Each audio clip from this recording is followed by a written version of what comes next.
I am Daytona, the coast of sun. I am the town of day, the track of stand up, get it done. I am Daytona. I am the road well traveled. I am the road ever new. 2.5 miles of hard-banked pavement smile, grinning like firecrackers ready to explode. Follow me into summer, into the excitement, but to victory, only one. I am the sweat. I am the smoke. I am the heat on your skin and the shout in your throat. I am you, the American spirit. I am rock, I am roll, I am country, I am soul.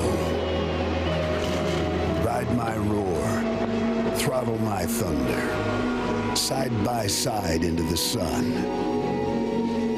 I am you. I play hard, but work harder. I am patriotism, I am pride. I am the 4th of July. I am Daytona. Let's ride.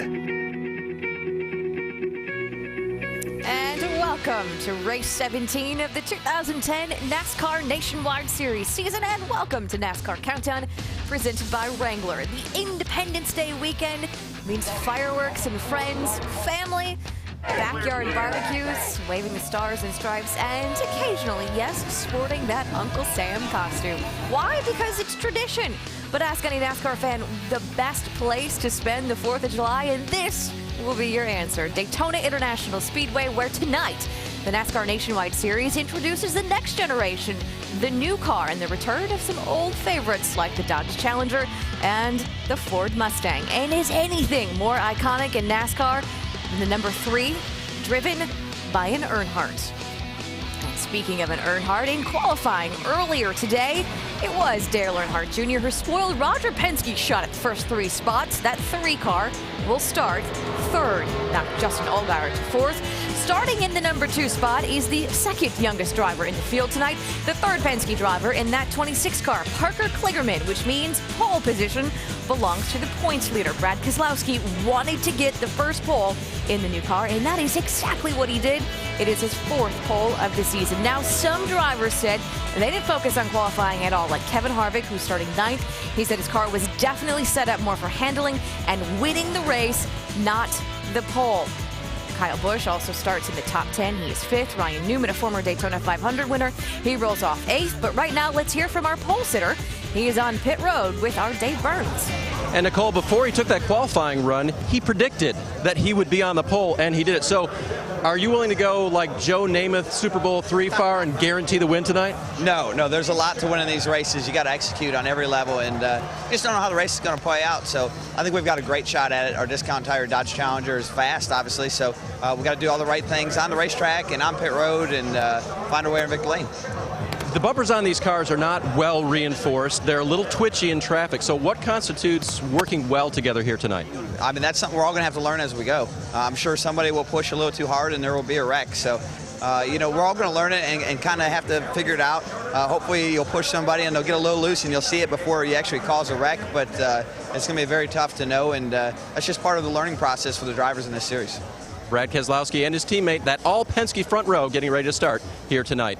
Let's go down to the pit studio with everyone, including Nicole Briscoe. Thank you very much. You know, I have to say, on this night, during this particular weekend, it is truly an honor to be joining you from, as Dave said, the ESPN pit studio. What a great location for us. And I am joined in the pit studio by 2 guys who, dare I say, have collectively spent some 70 years of enjoying the racing here at Daytona. Dale Jarrett and, of course, Brad Doherty. Yeah, absolutely. I mean, I've been coming to this racetrack for over 30 years, and that goes back to my childhood. In the mid-'70s, my uncle, we would load up his big Mercury. He'd throw a big carton of Pall Mall cigarettes in the window, and we would load up and bear down on Daytona from Black Mountain, North Carolina. It was unbelievable. The only stop for more cigarettes and gas. And you'd walk into this place, Every year I'd walk in and there was this huge coliseum. It was the biggest place this young guys had ever seen, and it was awe-inspiring. And I met my hero standing right out here on pit road, Richard Petty, who's actually 73 years young today. So yes, it's just an incredible place for me, and time does go by pretty quick. You may have been here a few times.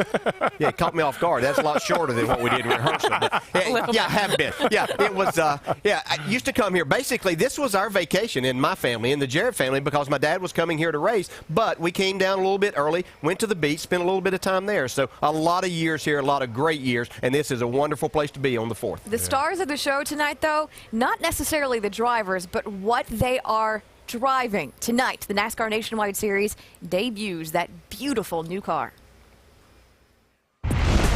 Nationwide Series. The next generation. There are many enhancements on the Nationwide's next generation car. Among them are the new non-adjustable splitter, which helps control the balance of the car along with the amount of front travel suspension. The new chassis increases the wheelbase from the current 105 inches to 110 inches. This accommodates the larger center section of the chassis. The new spoiler is at a fixed 70-degree angle that controls the rear downforce. The spoiler extensions may be used to adjust aerodynamic balance. The next generation car has a wider cockpit that sees the driver moved closer to the center of the vehicle, allowing a larger safety distance from the outer skin of the car. The drivers also have more headroom, larger side windows for exit, and a taller front window for vision. Nationwide Series. The next generation. And as a car owner, Brad, this is going to cost some money in the short run, but in the long run, this is good. You're exactly right, and it doesn't matter. It's going to cost you throughout this sport, whenever you do something. So this is a great move. It's so exciting. I am so excited to be here in Daytona to see these new-looking race cars, these pony cars. Get to look at the Mustang and the Challenger, go head-to-head. It's great for our fans. The brand identity is so exciting. I'm fired up. Yeah, as you said, Brad, it was going to be costly anytime, but these cars are much safer. There's a lot of safety issues designed into this car, and that's a good thing, and you can't keep something on the shelf when you have that for these drivers. I remember from something very positive to something, well, the pothole back in Daytona in February that marred the 500. Not that again. Yeah, well, the track is doing all it can to keep that from happening again, which is part of the reason there was some more patchwork done last night. The new patch is about 3 yards in front of the patch that was made after the 500, though the track says this is all a precautionary move. A patch Do for the not patch. expect any problems tonight. You know what else, though, this new car means? Maybe trouble, especially as the drivers try to get a handle on what many are calling a tricky handling car. When NASCAR Countdown returns, we'll tell you why 3 wide tonight could be especially daunting. And then we hit the wind tunnel with Roger Penske as he pits the old car versus the new car. And Earnhardt is back in the 3 car. We will tell you why Dale Earnhardt Jr. says tonight will be the final time he ever drives a car bearing the number his father made so famous. It is all ahead on NASCAR Countdown. Don't go anywhere.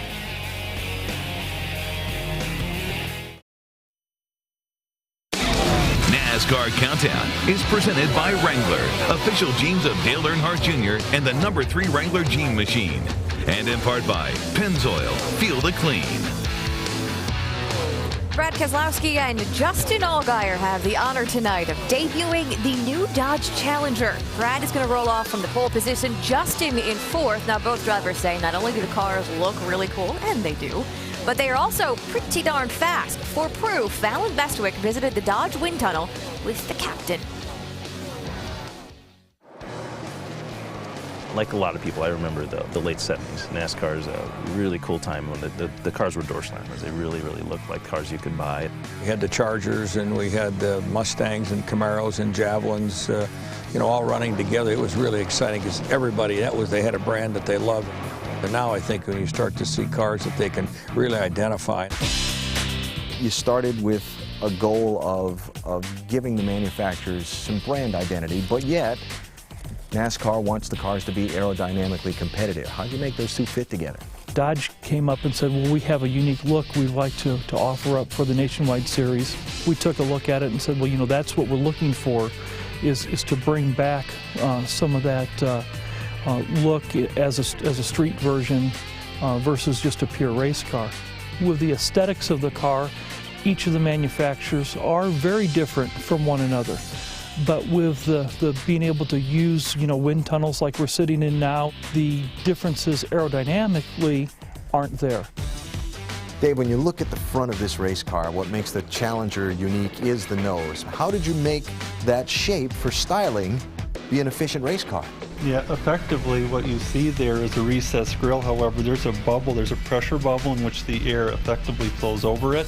So I think we hit a home run in terms of having the style, the brand identity, and yet the aero performance tonight, and we have the numbers to prove it. It's been tested, and in all cases the drivers came back with positive comments. It drafts well, the car handles well. We are extremely delighted with what we've been able to achieve. What impact do you think this will have on fans when they see these cars come out at Daytona? I'm excited about it. Already people are talking to us about they can't wait to see this vehicle, on the racetrack. If you could nudge NASCAR in a direction along that way for the Sprint Cup side, from a manufacturer's perspective, you'd like to see that? I don't think I need to nudge. I think the fans will nudge for us. They'll see what the beauty of them. They'll be able to pick their cars out. I think it'll happen all on its own.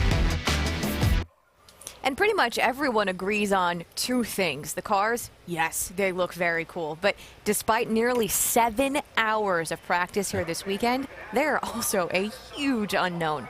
Yeah, they don't have any notes for what this car may do, and they've been on the racetrack in packs, but not with 43 cars out there. So they really don't have any idea what's going to take place. They know what they've been feeling. They've tried to adjust to that, but they still have a lot to learn throughout this night. I'll tell you what these guys have figured out somewhat. These race cars are very, very loose. They're really struggling with the handling of these race cars. I've talked to a couple of young guys, Trevor Bain and Steve Arpin in particular. They're saying, yeah, it's a lot of fun. These things really bounce around and dive around, and they're going to have their hands full, DJ, throughout the night. Yeah, Paul Bernard spun out here the other day in practice. Nobody really that close to him. But this is Daytona. Yeah. You are supposed to have big packs. You're supposed to have 43 cars out there together. What's going to happen when you get in the middle? Well, when you get in the middle, it better be in this situation right here where we see Dale Earnhardt Jr. in the 3 car coming forward. You want to be making a pass in 3 wide situations. The situation you don't want to get yourself in 3 wide is when cars are passing you on both sides. You're going to be headed backwards looking for a hole to get into. But did you see how loose he got when he came through the middle? That's what they get paid to do. Got to drive it. Got to go. Fair enough. But if I'm listening to you two correctly here, experience really going to pay off tonight? Oh, yeah, there's no doubt about it. And I think what we're looking at is with the experienced drivers like Carl Edwards and Kevin Harvick and those people who've been driving this new car in the Cup Series, well, those skills are going to translate over to this car. It's the same thing. These guys just have to get used to driving this new race car that's going to be very, very loose. And these guys in the Cup Series have already been doing that. So I think we're going to see our veteran guys do very, very well, and our young guys make a lot of mistakes and create a lot of action. We did see a bit of it in qualifying. What about that high line? Yeah, and that's where experience is going to come into play too. With a loose race car, you have to get up to the top of the racetrack. You don't have to turn the steering wheel as much. So we'll see eventually these guys move up to that top of the part of the racetrack. But you have to understand, racetrack is very rough up on top. We see some of these cars. Look at them bouncing around right there. So you're up there running. You're going to be in packs of cars, people right on your bumper, making you even looser. Not much room for error, but they're going to have to be up there running. Well, one of the other challenges to this new car,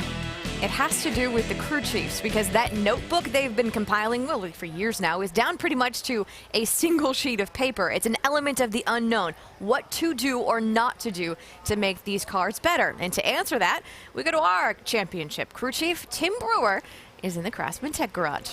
Thanks, Nicole. NASCAR, the manufacturers and the teams work really hard with aerodynamics to get the cars all comparable. But what the problem is now, the crew chiefs, the elite engineers, they have to work with mechanical aspects, the sway bars, the front springs, rear springs, weight distribution. But where you're going to get ahead of the game, paying attention to the driver, getting the input, keeping up with the racetrack, because the guy that can keep up with the racetrack the best, he's going to be able to run the corners flat out. It's bumpy down on the bottom, but it's a handling racetrack, and the guy that keeps up with the changes, air pressure, wedge, track bar, he's going to have the best opportunity to win the race tonight, Nicole. Tim, thank you very much. Well, experience does count. Perhaps one to watch tonight.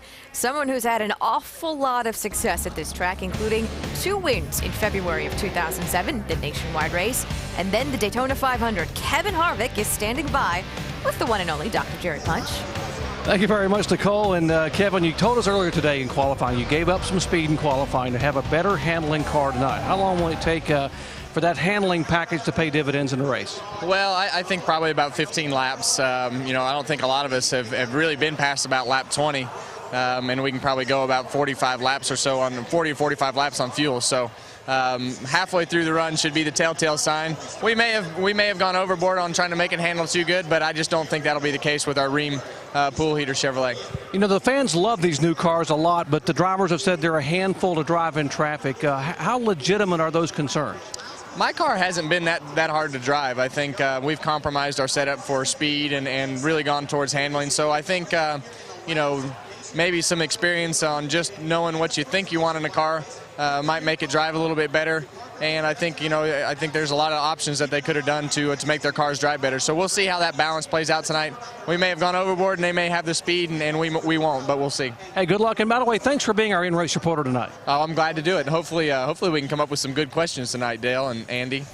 All right, and if you want to pose a question possibly to Kevin Harvick, you can log on to ESPN.com. Key phrase, ask the driver, and maybe get Dale Jarrett to ask that guy right there, the two-time Nationwide Series champion and former Daytona winner here, a question on the pace lap prior to starting the race. Nicole? Thank you very much. You know, the ESPN family of networks really is the home for all motorsports coverage this coming week. NASCAR Now kicks it off tomorrow morning, 10 a.m. on ESPN2. Then Sunday, it's the IZOD IndyCar Series at Watkins Glen, 3:30 in the afternoon on ABC. And then next Friday, it is again the NASCAR Nationwide Series from Chicago, 7:30 p.m. Eastern Time on ESPN. Coming up next on NASCAR Countdown, brought to you by Wrangler, Dale Earnhardt Jr. sits down for a candid interview about why racing the 3 comes with a great deal of pressure, even for him, and why he says tonight will be the last time he ever does it. The countdown of the race is on. We'll see you back in just a few minutes.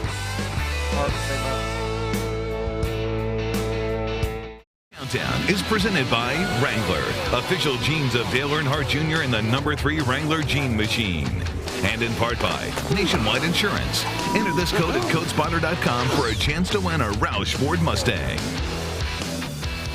Go to Goodyear.com to show your thanks and help support our troops. Goodyear, the official tire of NASCAR. During the third lap of tonight's race, there will be a tribute paid to Dale Earnhardt. Fans on their feet, 3 fingers in the air, because in the field tonight is Dale Earnhardt Jr., and he will be driving that car, the 3 car, one more time.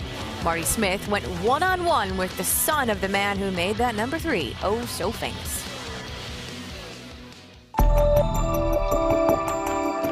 Anybody have anything left? The Colt with the man in black.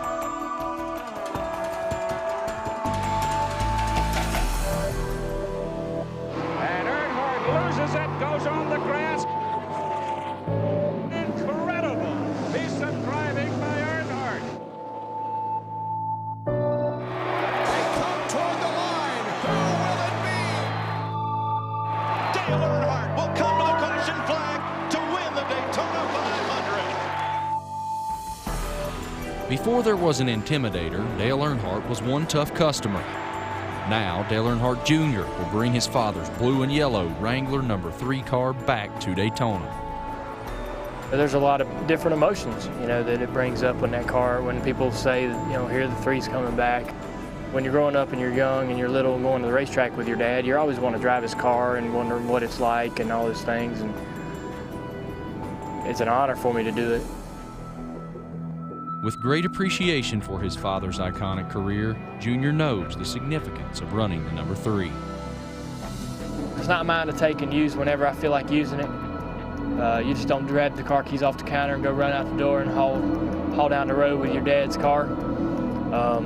Didn't do it when he was alive, won't do it now.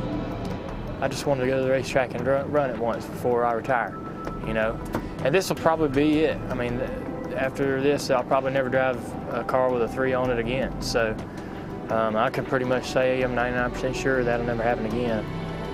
For the fans that feel a connection to the car, and for the fans that have any emotion about this, anything less than a win is a disappointment.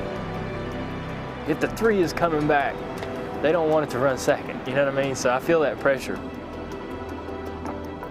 The Earnhardt name is synonymous with success at this track. Dale Sr. only won one Daytona 500, but he has 3 Cup wins at this track.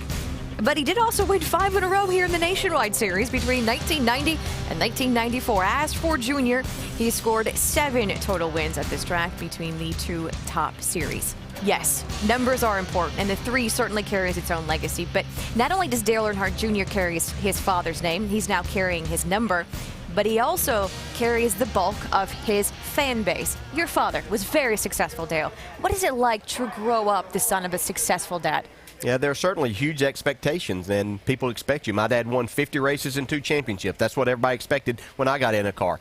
Dale Jr. has carried an even bigger burden with him. He's the son of the legendary Dale Earnhardt, and to try to live up to those expectations, pretty much impossible. You know, if we look at Dale Jr. and his record, if his name wasn't Dale Earnhardt Jr., he won 2 championships in the Nationwide Series. He's won 18 Cup races. He's finished in the top 5 of the points 3 times. Those are great numbers. He's won the Daytona 500. So if his name wasn't that, we would be talking about a really, really good race driver. But because the expectations are so high, people seem to think that what he's accomplished so far isn't nearly enough. Now, he's brought some more pressure on himself tonight by driving this number 3, but I think he's ready for the pressure to put this car in victory lane. Well, from that Dale to our Dale, we have to let you go because you have to get over there. He's got to get up into the booth with Alan Bestwick and Eddie Petrie, so we'll see you in a bit. Yeah, looking forward to it. This is going to be a great race. Got a good view up there, yes. too. Well, hey, the new car is full on going to be on display tonight. 43 of them soon going to take the green flag with a couple of Dodge Challengers leading the field. Mike Massaro, though, is standing by with the driver starting second. Yeah, and I would say he's a bit of a surprise, too, Nicole. Parker Kligerman qualifying on the outside of the front row tonight. You've got a teammate on the inside of you, a teammate behind you. What's going to be like when you storm down into turn number 1? Hey, you know, there's a reason they're teammates. They're going to help us out, and I think, you know, I'm going to do all I can to help them out, too. It's great for Dodge to have this new Challenger up front. Front row for Penske is the first time in Nationwide Series to have the front row locked out. Discount Tire locked out the front row also. You know, this is a great day for our team and Penske Racing and Dodge and Discount Tire. And, you know, I think the big thing is if we can do what we've been doing all weekend, which is work as a team, we'll be great, and we'll have a good race. And still a few unknowns, Nicole, for this young man. Only got 20 laps of practice this weekend. Thank you, Mike. Thank you, Parker. And you are watching NASCAR Countdown from Daytona International Speedway. We are back 22 minutes and counting to the green.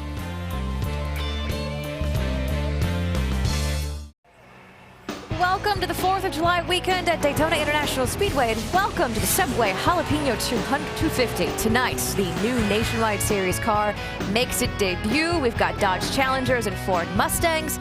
Countdown to green is underway, and so are trackside activities. So let's get on downstairs. Ladies and gentlemen, please rise and remove your hats as the Daytona Beach Police Department Honor Guard present our nation's colors. Please remain standing as Sonny Gallman from Central Baptist Church in Daytona Beach offers tonight's invocation. Let us pray. Our God, we are grateful for this night that you've given to us to enjoy. We're grateful for the troops around the world who fight for freedom and protect us each and every day. We ask that you'd be with the drivers and with their crews and keep them safe. And in the words of the great Hal Marchman, we close by saying, Shalom and Amen. In honor of our troops, please place your right hand over your heart and welcome from Palm Coast, Florida, Tiffany Thomas as she performs our national anthem.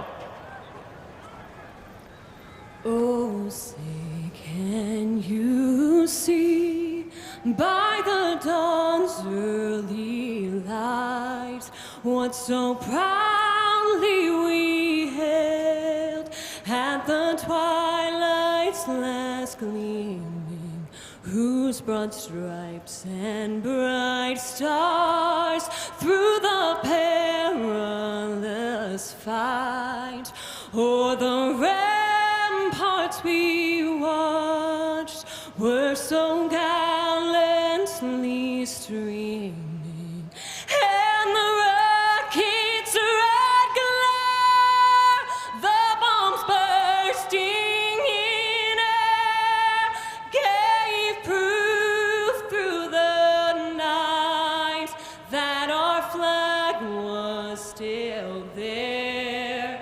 Oh, say does that star-spangled banner yet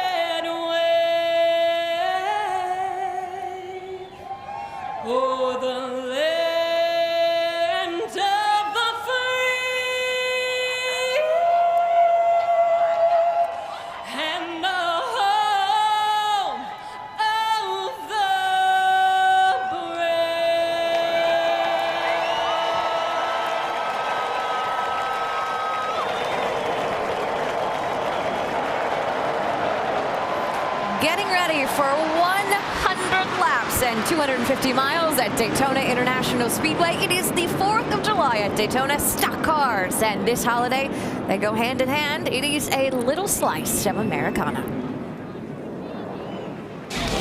Subway Jalapeno 250 at Daytona is brought to you by Subway Restaurants. Subway, race hard, eat fresh. And Nationwide Insurance. Enter this code at codespotter.com for a chance to win a Roush Ford Mustang. Aerial coverage brought to you by Goodyear. Go to Goodyear.com to show your thanks and help support our troops. Goodyear, the official tire of NASCAR. A lot of things to look forward to tonight. We've got Dale Earnhardt Jr. in the 3 car, and it is the debut of the new Nationwide Series car. Brad Doherty, what are you looking forward to most? I just think it's going to be a great evening because of so many of the unknowns. And throw in there a couple of veterans who haven't raced in this series, in particular one guy, in over 20 years, and that would be Greg Sachs. He had a win here almost 25 years ago. He's starting in the top 10. We have Ken Schrader, one of the great racers of all time in this field tonight. So some great veterans mixed in with some young guys with a lot of unknowns. I hope this is not the first time that we have to have 3 chances at a green flag start. It is also an interesting front row. We've got Brad Keselowski on the pole, starting next to his young teammate Parker Kligerman. You mentioned unknown earlier. One of the unknowns earlier today was the weather. Mother Nature appears to be playing along for now, but unknown, that's pretty much just the car at this point, right, Alan? Unknowns are what's going to make this night a little bit of a primetime mystery, Nicole. Thank you. Dale Jarrett's made it upstairs alongside Andy Petrie. DJ, the guys buckling into those cars we're seeing down on the grid right now. A little bit of an edge right now? Yeah, just a little bit. A lot of apprehension from these drivers because they really don't know what to expect. They haven't been in the type of pack they're getting ready to be in. So we've heard all the talk about how the cars are driving, how aero loose they are. So these guys are not exactly sure what to expect. So they're a little bit on edge, you might say, right now, but they'll be fine as soon as they settle in. Now, crew chiefs have some unknowns as well tonight. Andy, tires, strategy. What are we going to see? Well, you're right, Alan. They've had a lot of time on the track and well prepared through testing and all that, but it's still a very much of an unknown how they're going to race and how the tires are going to wear, how the car's going to act as the tires wear. Fuel mileage. People really don't know for sure how far they can go on fuel till they make that first run in traffic. So it's a lot of calculations going on down there. They're starting their very first page of their notebook on this new car tonight. Now, I like the big guy's line about 3 attempts at a green flag start. But really, what are we going to see? How wild is this going to be? Well, I think the start's going to be relatively tame because I think the guys want to get in and see exactly what to expect. But once they get the feel of this, we're going to see some really exciting racing. I almost disagree. I think it's going to be wild from the start. I think we all agree that it is a night full of unknowns, including an unknown about the weather. There have been showers in and around this racetrack area all day. We are dry, though, ready to go racing. We think the weather picture looks pretty good. But that's an unknown, too, because it's Florida in July, and we'll keep our fingers crossed about that. We just hope for a safe race tonight, an exciting race tonight, and a spectacular debut for NASCAR's next-generation race car. So on the grid, you'd see they've cleared away a lot of the crew members. The drivers are all buckled in. And now what we need to get this thing started are those famous words they're about to give trackside. Ladies and gentlemen, please welcome Subway Restaurant spokesperson, Florida native and Buffalo Bills rookie running back, C.J. Spiller, as he delivers the most famous words in motorsports. Gentlemen, start your engine! All right, man. Crank up here, guys. The newest Buffalo Bills is fired up. Fired up, buddy. 1, 2, 3. Go about 39 right now. Fired running cages look good. 10-4. Just give me a couple of laps notice if you need me to start shining RP runs up here to help you down there. Nicely done by Mr. Spiller, and so here we go. With all of the talk that's been going on these last few days around this racetrack, we're going to see who's going to become the first winner in NASCAR Nationwide Series Next Generation race car. Here are some of the former winners in nationwide competition at Daytona in the field. They include the man highlighted there, Kevin Harvick, who is our in-race reporter tonight. Of course, Kevin won here in February of 2007. It was the opener of a huge weekend doubleheader for him. Checkered flag in that car on Saturday. He won the Daytona 500 the next day. We talked to him next.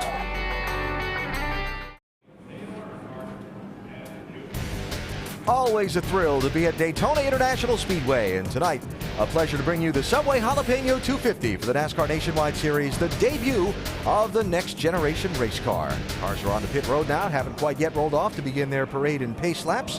When they do, we will have a ride on board for you with 8 high-definition onboard cameras ranging from Dale Earnhardt Jr. starting on the inside of row number 2, all the way back to 27th place on the grid, Stephen Wallace. And we'll ride along with those drivers. And we expect, particularly this view, looking at the drivers, it's going to give us some spectacular pictures tonight.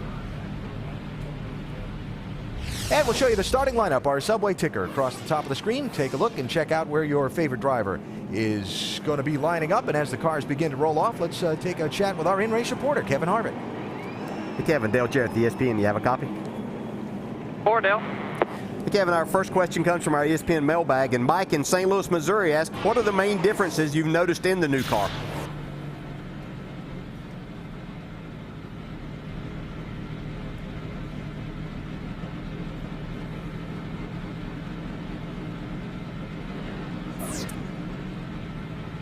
Obviously, from the hand gestures, Kevin is talking to us, and we're just not hearing him after the initial hi, Dale. So we'll have to get back to that. Hey, Kevin, have you done enough drafting and maybe bump drafting in practice to know that that's something that you will be able to do tonight with the bumpers lining up good enough?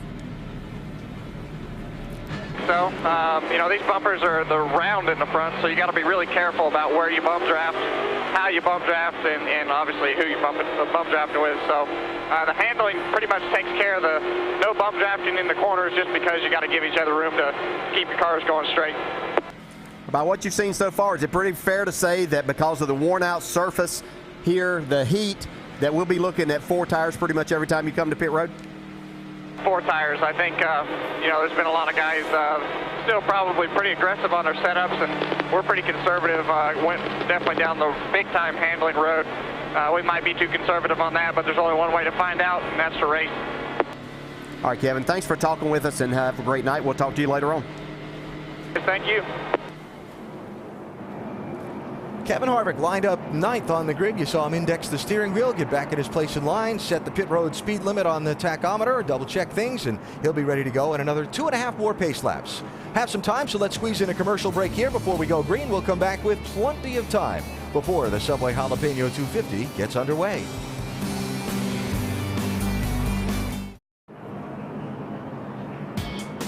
Day or night, doesn't matter. Field of race cars on the Daytona International Speedway is an exciting sight. And we are getting ready for 250 miles in the NASCAR Nationwide Series premier race for its next generation race car. Completing the first of the 3 parade and pace laps before we go green tonight. And once that green flag waves, it'll take 100 laps on this 2.5 mile track to complete the scheduled distance. I guess about that third line down is a big question mark, Andy. Yeah, you see how big we have that window. We really don't know what to expect. We talked to a lot of people, and anywhere from 5 to 6 miles per gallon is what I'm hearing they're getting. So we'll see what the actual window is after we make our first green flag run. I like that stat down there, the tri-oval. That's going to be an exciting part of this race tonight. Driving these cars through there, even though it's putting part of the front straightaway, it's banked 18 degrees. Should be a handful for these guys. All right, that's one of those. Mark that down, and we'll note that one for later. Now, we talked to some of the favorites in Countdown. Let's talk about some more of them, starting with Dr. Jerry Punch. Thank you very much, Alan. You know, a reigning nationwide champion, Kyle Busch, has been nominated in the Best Driver category for the 18th Annual ESPY Awards coming up on July 14th. Now, he may get a chance to prove really how good a driver he is here tonight. According to Kyle, he says after 10 laps, these cars get looser and looser and looser, and in big packs, they can just snap sideways on you without any notice. He said the veteran drivers should be able to hang on, but those young guys in the big packs, oh my, look out. Folks, this one tonight has all the ingredients to resemble the movie Days of Thunder. It should be wild for the drivers, but fun for you and us to watch. Dave. And Doc, together with his teammate, Joey Logano, people have been asking this week, will the dominance of the Joe Gibbs racing cars the last couple of years in Nationwide continue, or will this car be the great new equalizer? Well, if you talk to the 20 team and crew chief Kevin Kidd, he says equalizer. He says it's just another opportunity for us to shine. Joey Logano starts 10th today. Shannon? Dave, funny you should mention the word opportunity. Another driver looking for an opportunity tonight is Carl Edwards. He's looking to close the 247-point gap between himself and points leader Brad Keselowski. So the last thing Carl Edwards needed this weekend was a vibration inside that race car. Unfortunately, that's exactly what he had. The team spent all of final practice yesterday trying to diagnose the issue. They told me it was the driveline angle. They feel like they've found the problem, they've fixed it, and they are confident in that car out there tonight. Mike? Reflecting on the first super speedway race working with Justin Allgaier, crew chief Chad Walter said he was surprised at how advanced his drafting skills were. In the year or so since, Walter says there's been steady progression. While Walter stopped short of saying that Allgaier is a super speedway ace, you can tell he believes in his abilities. He says he knows the strengths and weaknesses of his race car, and if he works with his teammates tonight, there's no reason to believe they can't stay at the front and contend for this win. Alan, you can tell why the expectations are high. After all, they did finish 4th here back in February. And certainly the Penske bunch worth keeping an eye on tonight. Now our over-the-wall reporter is a New England native born in Springfield, Mass. Rick Yeomans, rear tire changer for Mike Wallace. Hey, Rick, some difficulties you'll face operating on this new car for the first time? Well, I think it's going to be the longer studs. We've got have more threads showing. It's going to take more rotations, get the lug nut off, more to get them back on. I think the pit crews just have to get a better rhythm now with these new studs. It's going to take a while to get used to. Rick, thanks. We'll enjoy stepping over the wall with you tonight, and be safe. Have a great night. All right, so we've got Challengers, we've got Mustangs, we've got Impalas, we've got Camrys on the track for the very first time and making their debut on the sport's grandest stage here at Daytona International Speedway. All kinds of discussions and thoughts from the drivers about how it's going to be in the draft and how it's going to play out in traffic. Well, we're about to begin finding out the answers to all those questions and all that speculation. Pace car is off, 100 laps ahead. We'll keep an eye on the weather. We'll see how this thing plays out as the two Dodges from the Penske team bring the field to the green flag.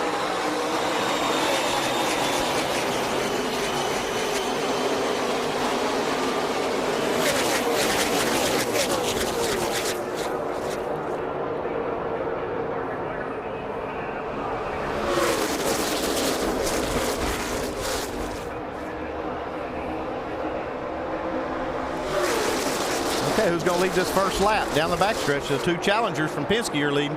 Yeah, I'm watching Dale Jr. That's exactly what I was thinking. He's going to get a push and try to go by the inside. He had laid back. Here comes Kyle Busch giving him a shove. Now remember, here at Daytona, the yellow line on the inside of the racetrack is out of bounds. You can't go below that yellow line and advance your position. So we'll see if Junior finds some running room here as he's about to clear Kligerman off of turn 4. I think Brad's going to get here first with a big push from Junior.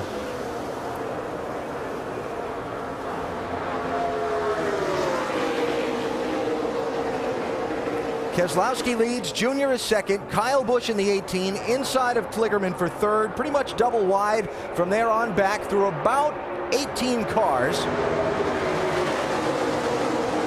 Now, Dale Earnhardt Jr. driving this 3-car in honor of his father.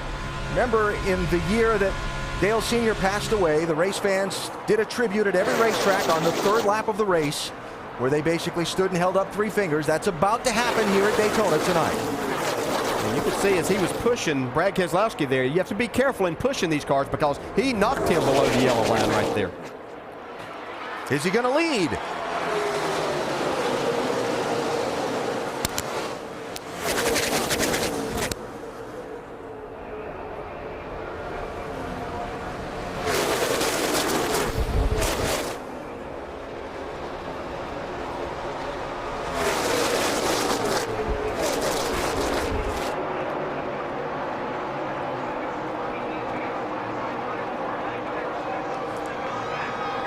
How about this? The 3-car to the lead on the 3rd lap at Daytona. How appropriate this is now. See if he can hold it.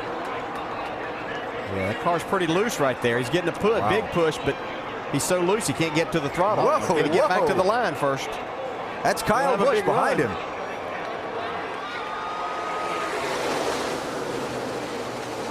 See Kyle just get off him there when they came through that tri-oval, like you were talking about, DJ, how tough that corner is. Yeah, these guys were telling me that you don't even have to be up against a car to get him so loose that it'll spin him out. And that's what these guys are going to have to experience and be careful of here in the early stages of the race. Yeah, the big thing with this new car is it's aerodynamically looser. The teams have had to figure out ways to keep them tight, to adjust for it, but they still have that characteristic, and when they start bumping and getting real close to each other, it makes it even worse. So you're seeing just how tricky they are to drive. This is on good tires, too. Yeah. Yeah, we heard him report that Kyle Busch said that after about 10 laps, these cars just continue to get looser and looser. There's the bump into the tri-oval. Ooh, that's a dangerous place to be doing that.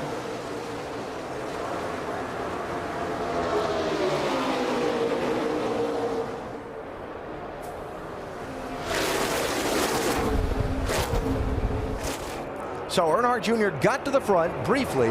Keselowski got back by him. Now it's kind of like Harvick and Jr. kind of hung there side by side for second. Well, maybe not for long, just as I say it. We'll see how far he can take it, though. He's getting you see Keselowski getting the bump now from Harvick. And what allowed Junior, he got a push off of turn 2 from Kyle Busch. Harvick dropped back from the 22, so he was getting no push. That's what gave Junior the big run.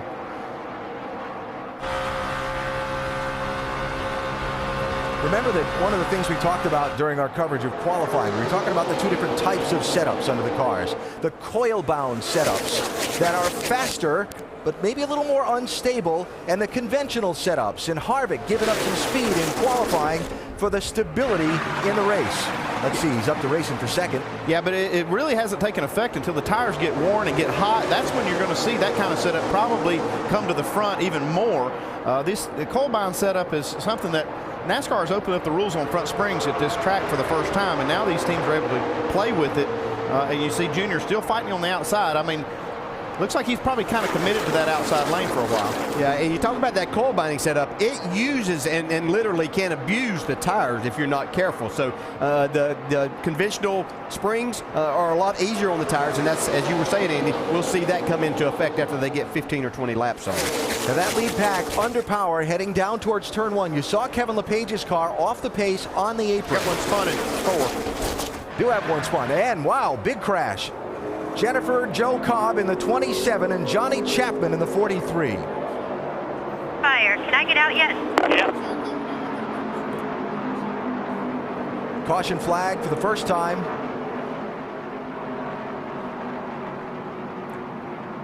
You see Chapman has dropped his window net, and that was Jennifer Joe you heard talking on her radio, now dropping her window net. And so the first crash comes 6 laps into the race up in turn 4, pretty well back in the pack. Yeah, this crash happened actually kind of detached from the group a good ways back.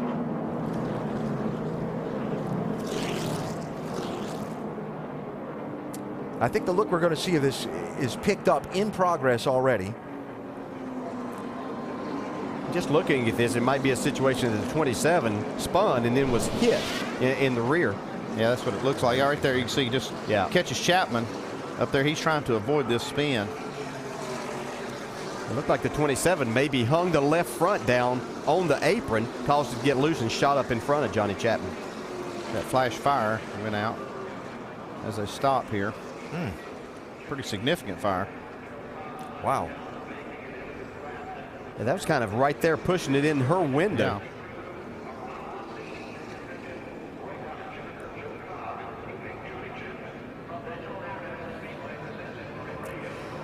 Jennifer Joe Cobb making her Nationwide Series debut here at Daytona. It will be a memorable one, but not for the kind of memory she was hoping to make.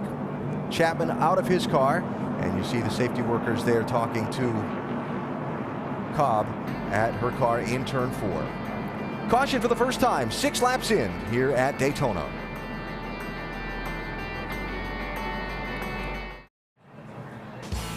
The Subway Jalapeno 250, powered by Coca-Cola from Daytona. Make sure to go to NASCAR.com for all your latest NASCAR information.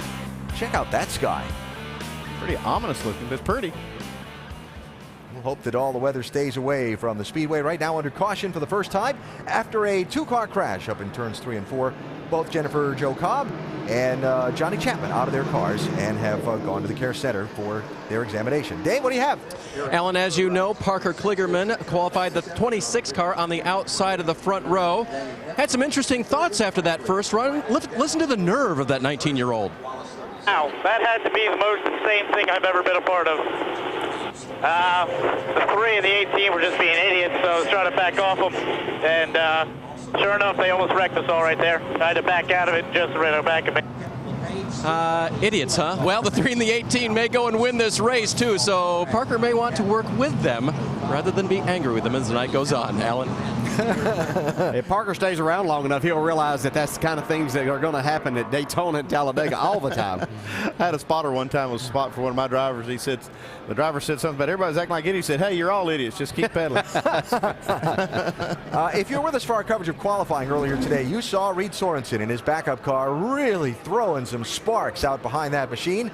He was just on pit road a minute or so ago to have some adjustments made to try and remedy that situation. Yeah, after qualifying, they went back and made some adjustments and had to start back in the rear. But you can see right here, they're trying to make some adjustments to keep this car off the ground because this is a backup car. They had limited practice with it, and everything being so new, it's really hard to predict where to set this thing, and just without a lot of laps on it. Tim Brewer in the Craftsman Tech Garage. What were they doing? Tell you what they're trying to do, Alan. They're trying to raise the car up on the right front, because on the right side here, this is the trailing arm cross member that sits in the center of the car, and it's probably dragging right here in this area. But what this controls is a trailing arm that controls back here at the rear wheel. But the exhaust pipes comes out on this side also, but these areas right here, along with a K member up front, if it's hitting, when it bottoms out, it literally lifts that tire off the ground, and it's very unstable for the guys driving the car. You kind of want those tires on the ground as best you can have them at 190 miles an hour? As possible. I would think so. So Sorensen back out after adjustments to his car, and we continue the cleanup from the first caution here at Daytona. As you see some of the safety workers continuing down there inside turn number 4 to remove those cars and clean up any of the debris. Yeah, I was just thinking those two cars that crashed, that was both the Baker Curb Racing Team's cars. First next generation race, and both your race cars 6 laps in. That hurts. Yeah, that does hurt when you get both of them in one wreck.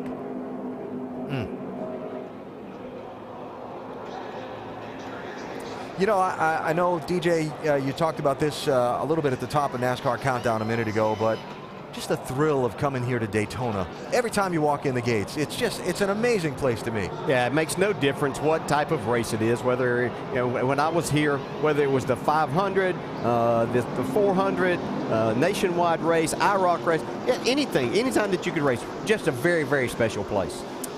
Got a lap to go before the green. Want to try our in-race reporter? Hey, Kevin, Dale Jarrett, you have a copy? All right, I tried to come up with a good question for you here. How was the start of it? I know a lot of anticipation about what may happen with these cars. How was it?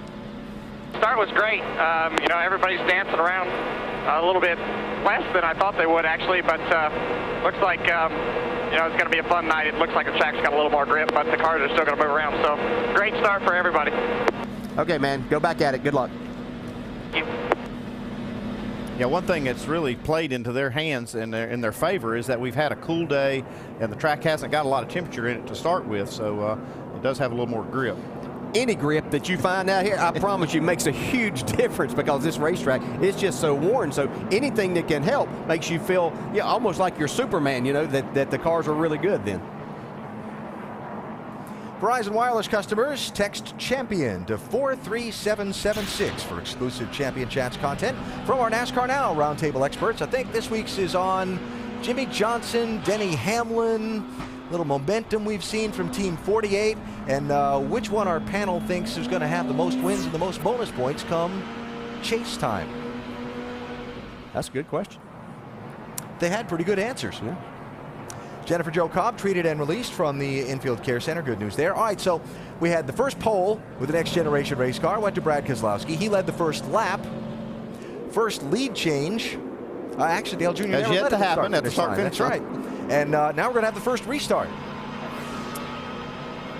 Enough of the first until we see who the first winner is. Right. Okay. I was getting that look from Andy like, okay. Yeah. I like for Brad to keep leading for a while, though, because he's got Dale Jr. on his bumper right here. And I know Harvick's car's good, but I think, as we've heard him say it, that's going to pay off for him later on. Dodge, Chevy, Ford, Toyota in the first 5 spots. And here we go. Oh, it looks like Junior got into the back of Keselowski a little bit there on the go.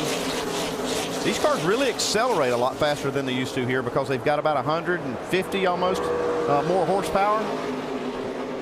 That's going to hurt Brad right here because Carl Edwards is on Kevin Harvick's bumper and pushes him out front right now. Here comes Junior. Brad's got help coming. Johnny Chapman treated and released from the Infield Medical Center. Bump. There they go. Looks like we may have our second leader. Harvick cuts low in front of Keselowski. Carl Edwards to his outside. Edwards got Boyer behind him in the 21. And dancing around down the bottom. Yeah, that's really rough down there. It's where you want to be, but it's extremely rough. You got to have it pointed in the right direction.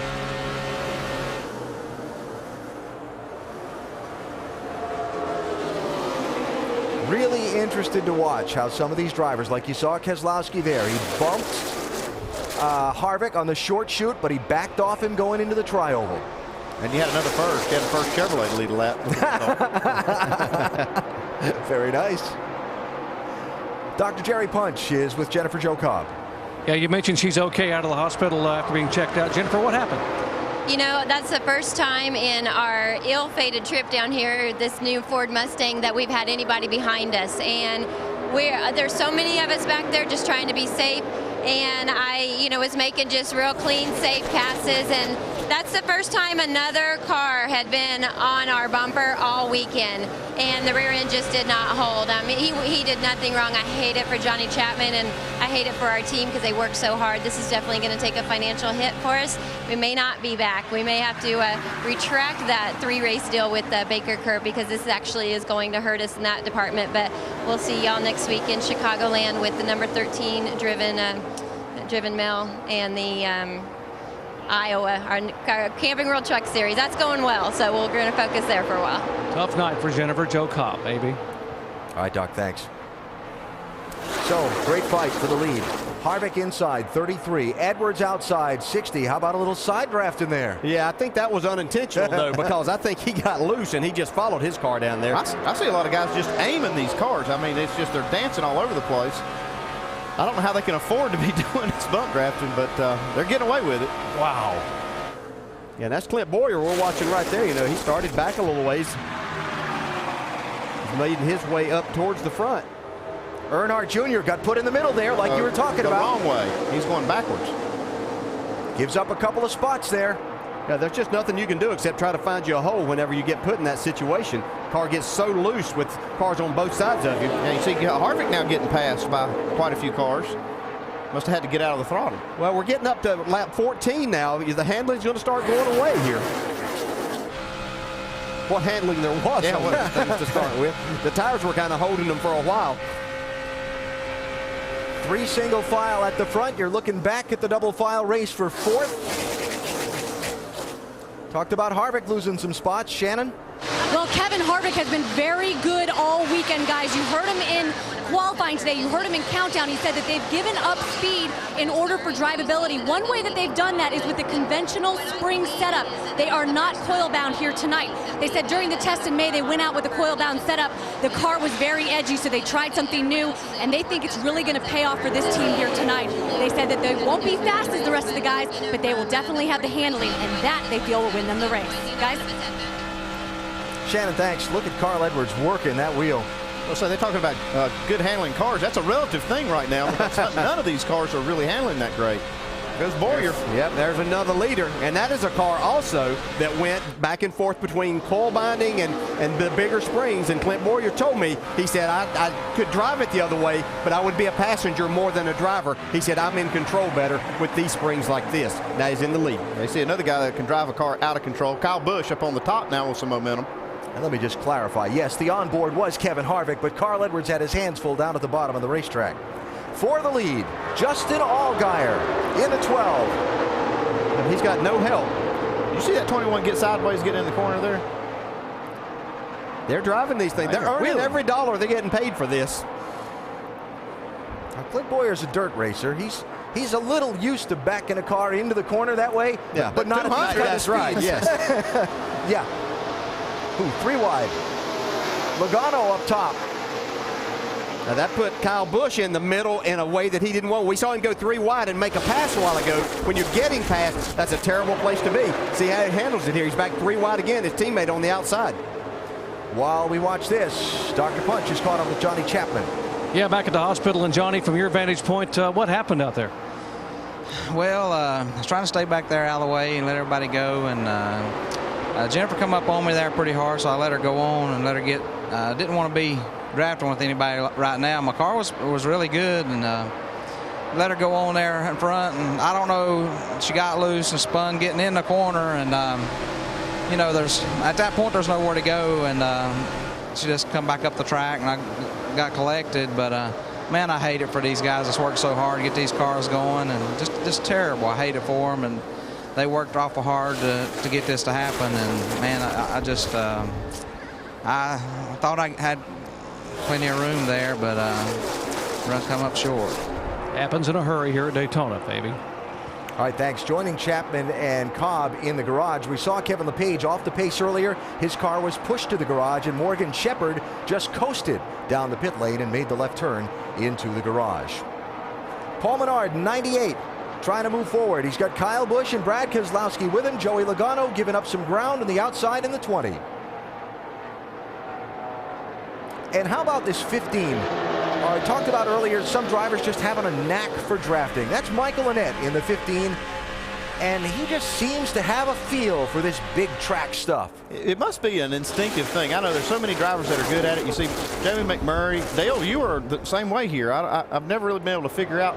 You can't put your finger on what the skill set is that makes you good here, but it's like an instinctive thing. Yeah, I had good race cars, though. I won't take that credit, but he does an excellent job. My son Jason spots for Michael Annett, and he says he really does a good job. He's very calm in the car, but really enjoys this type of racing, and that's half the battle if you do enjoy coming here and running in these type of situations.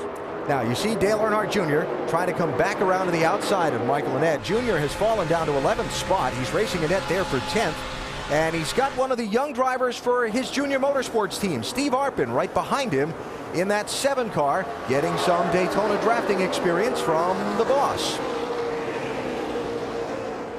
If he can hang with Junior, he can learn a lot here. Got more for us, Dave? Yeah, interesting to think about what they must be going through in their mind. Actually, the driver and crew chief, Tony Eury Jr., on Thursday, Eury told me that they had 2 setups they wanted to put in the car, and the one they went with was the one that helped the car recover faster after he got shuffled out of the draft. We haven't seen much recovery here, so I'm really glad they didn't use the other one, but they got to be thinking, man, this shit takes a long time for us to get back up to the front now. Do remember, though, that they didn't run in packs like this in practice, so a lot of the things we talk about, the things that are unknown, they're finding out now for the 3 car. Hard to recover.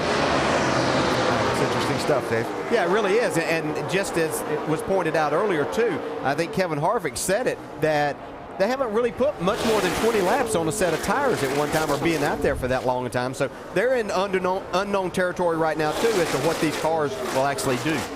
And interesting to note that 20 laps in, the lead pack is pretty much strung out single file, and we're beginning to see some guys hunt that high line around the racetrack to try and compensate for their car's handling or lack thereof.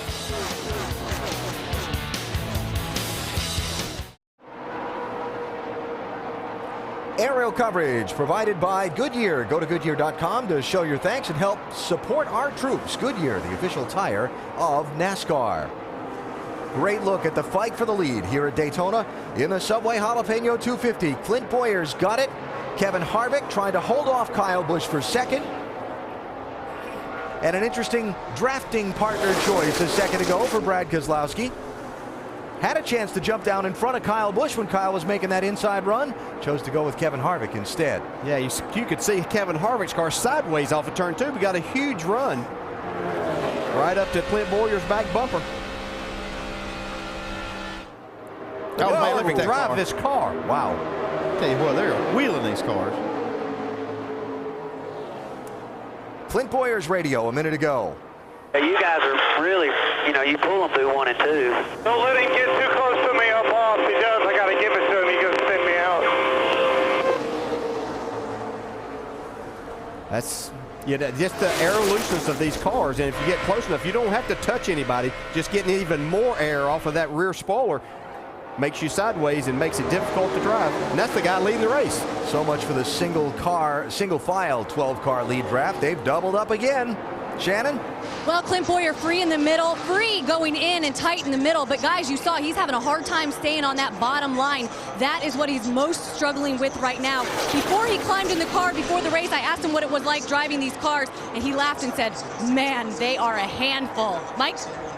Shannon, talking with Brad Keselowski's crew chief, Paul Wolf, at the beginning of the weekend, he told me before they came down here in May for the open test, there was a definite sense of anxiety. They did not know what to expect, but when they left, they were at ease, a sense of relief. They knew they had a good car. That prevailed throughout the course of this week. In fact, Brad said after practice, I know we've got a car as good, if not better, than everyone else out there. He's proving that once again. He's out in front. He says the only time we have trouble is when we're getting pushed. Then we get a little bit loose. See another car in that group, that one car of Ryan Newman. I saw him working the bottom. His car looked pretty solid. And that's all relative. All of them look like they're sliding around quite a bit, but you can see working the bottom of the racetrack pretty well. There's Newman. That may pay off here in a little while. Showing in 10th position right now and looking for more on the bottom. You can see Dale Jr. right in front of him has made his way back up into this lead pack after falling back a little while ago. And what was the term Dave used before? Recovery? Yeah, look how much Newman's getting out of the throttle completely. You still see, I'm looking at the lap times, and they're still running relatively fast lap times. Man, look at him pedal these cars, though. See, Junior had to get out of the throttle right there. Oh, boy. That was Eric McClure. The lead pack was putting a lap down. A moment for Junior, kind of broke that lead pack up just for a bit. Yeah, and I think Junior's car is extremely loose, and when somebody gets up on his bumper, he just has to get out of the gas, and he couldn't stand that right there. He was going forward by getting a push down the straightaway, but once he got to that closeness in the corner, he just couldn't do it anymore. 30 laps into this run. Let's talk about some pit strategy. On the only caution we've had so far, we saw some of the cars in the back part of the field dive onto pit road and make stops, but none of those cars are in this lead pack. Yeah, they'd only run about 8 laps when they made those pit stops, those cars on the back part of the field. We'll see, they'll be able to stay out a little bit longer. I'm not sure if it goes green that they'll want to, though, because as soon as these cars start pitting and get tires, I don't think you want to sit out there on the track and lose time to them. When do you think we see the first move? About 35 or so? Well, we don't know. That's the problem. We're going to find out. At the start of the race, there were 2 very similarly painted Penske discount tire machines on the front row. Brad Keselowski's is still leading, but Parker Kligerman has fallen back to 20th place from the beginning of that group to the back of that next group. Dave, what's going on? Just confirmed with crew chief Chris Carrier. Parker Kligerman definitely dropping back and just hanging out for right now. I kind of worry about that strategy right now because you see how these packs are getting broken apart, and that can actually even get worse as it goes. I'd be kind of, if I was going to drop back, I think I'd just try to do it on the lead, in that lead group. I'd have to say, too, maybe that they're not telling us everything there. They didn't practice a lot with this car because, as you explained in qualifying, and this car is Brad Keselowski's backup, so they couldn't have it on the track a lot. So I don't know that he is really happy with his race car at this point in time. Maybe he's hanging out until he can work on it and get it to driving somewhat better. Just ahead of them, that 88 car out of the Junior Motorsports stables, Greg Sachs, 25 years after his win in the Firecracker 400 here at Daytona. Back again, 1 race shot for Sachs. That company that sponsors that car, he owns. He's one of the principal investors in, and they are going to sponsor the 88 car with Ron Fellows at Watkins Glen and Elliott Sadler for a number of races. And Sachs right now running in 18th position. Again, 25 years after his great upset win here at Daytona. 57 years old. Yeah, for not being in a race car, he's doing a nice job. Here's the answer. Pit stops. Caution is out. If they don't get hit. Oh, my goodness. What a job Keselowski did there to get back on the track. You weren't going to make the commitment line. The yellow light was closed, and we were already committed. I'm not sure, though. It wouldn't have been better off to go ahead and make that. Flat tires, be careful. Well, go slow, flat tires. I think that's what Joey Meyer, the spotter, was telling Brad, that the move to get back on the racetrack was the right one because they weren't going to make the commitment line before pit road would have been closed. So that's why he made that move. Yeah. So Michael Annett with some trouble in the, I'm assuming, slow down to get to pit road. Yeah, I'm not sure. You know, a lot of times you get in that situation and the driver behind you is not fully aware that you're coming to pit road, so he could have gotten tapped, or just a situation of getting hard on the brakes, you can get the car very loose. Let's see. I like it when we find out for sure. Yes. He's up on the high side. He just got loose. Yeah, that didn't have anything to do with it. I'm pretty sure he wasn't trying to make pit road. But he did a nice job of saving this, not hitting anything. And Allgaier just misses him. Wow. Yeah, he didn't realize when he was trying to get back on the racetrack that he put himself in the danger lane there.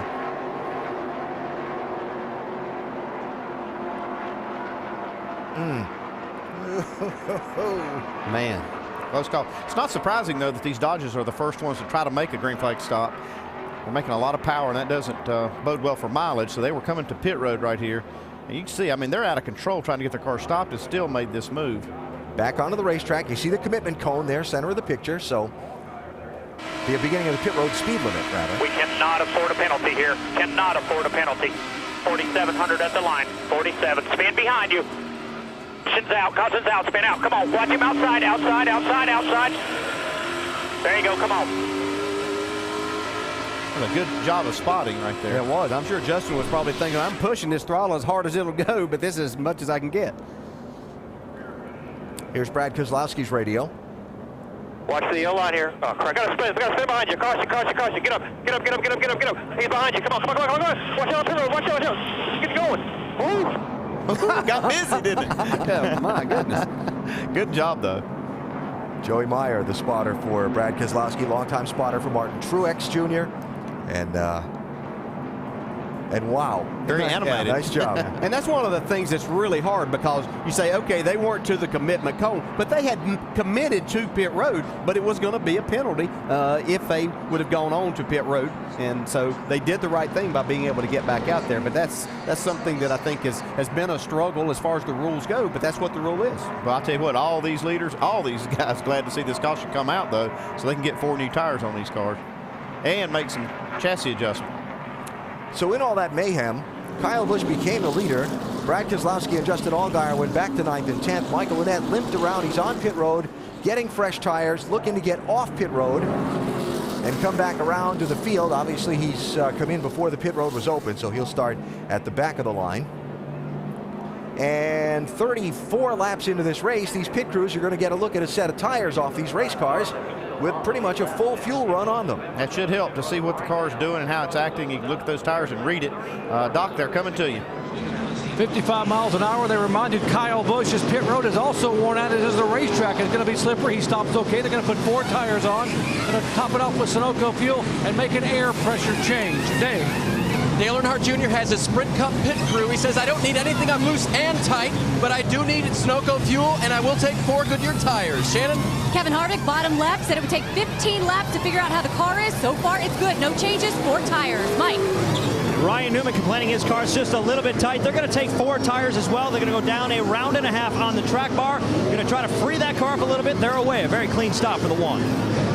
Our Nationwide Insurance race off pit road. Wow.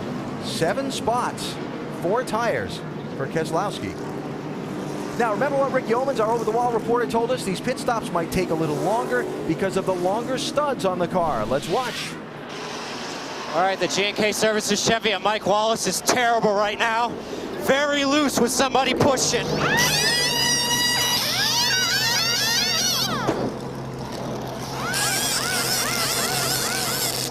On this left side, I'm going to put a full spring rubber in.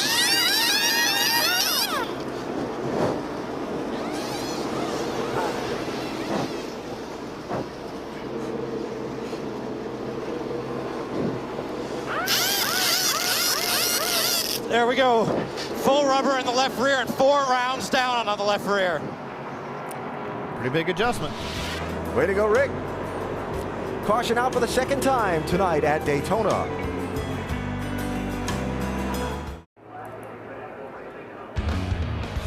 Pace car is off at Daytona as the Subway Jalapeno 250 gets back underway with Kyle Busch getting the jump on Brad Keselowski. A little push from Kevin Harvick. Yeah, Brad didn't quite get up to speed, and he got a shot from Paul Menard trying to get him going.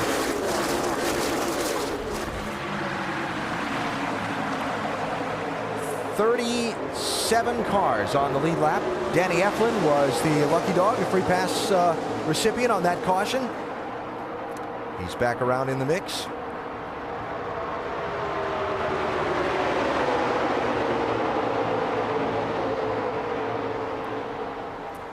From the leader's car, Kyle Busch. If I had a different restrictor plate, I'd be kicking these guys. Oh, believe me, they know it.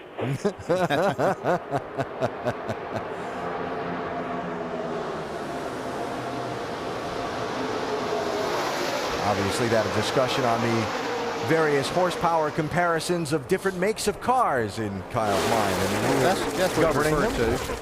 Some of these other engines, the older style engines, can run just a slightly larger tapered spacer. They've done that in order to equal the horsepower advantage from some of the newer design engines.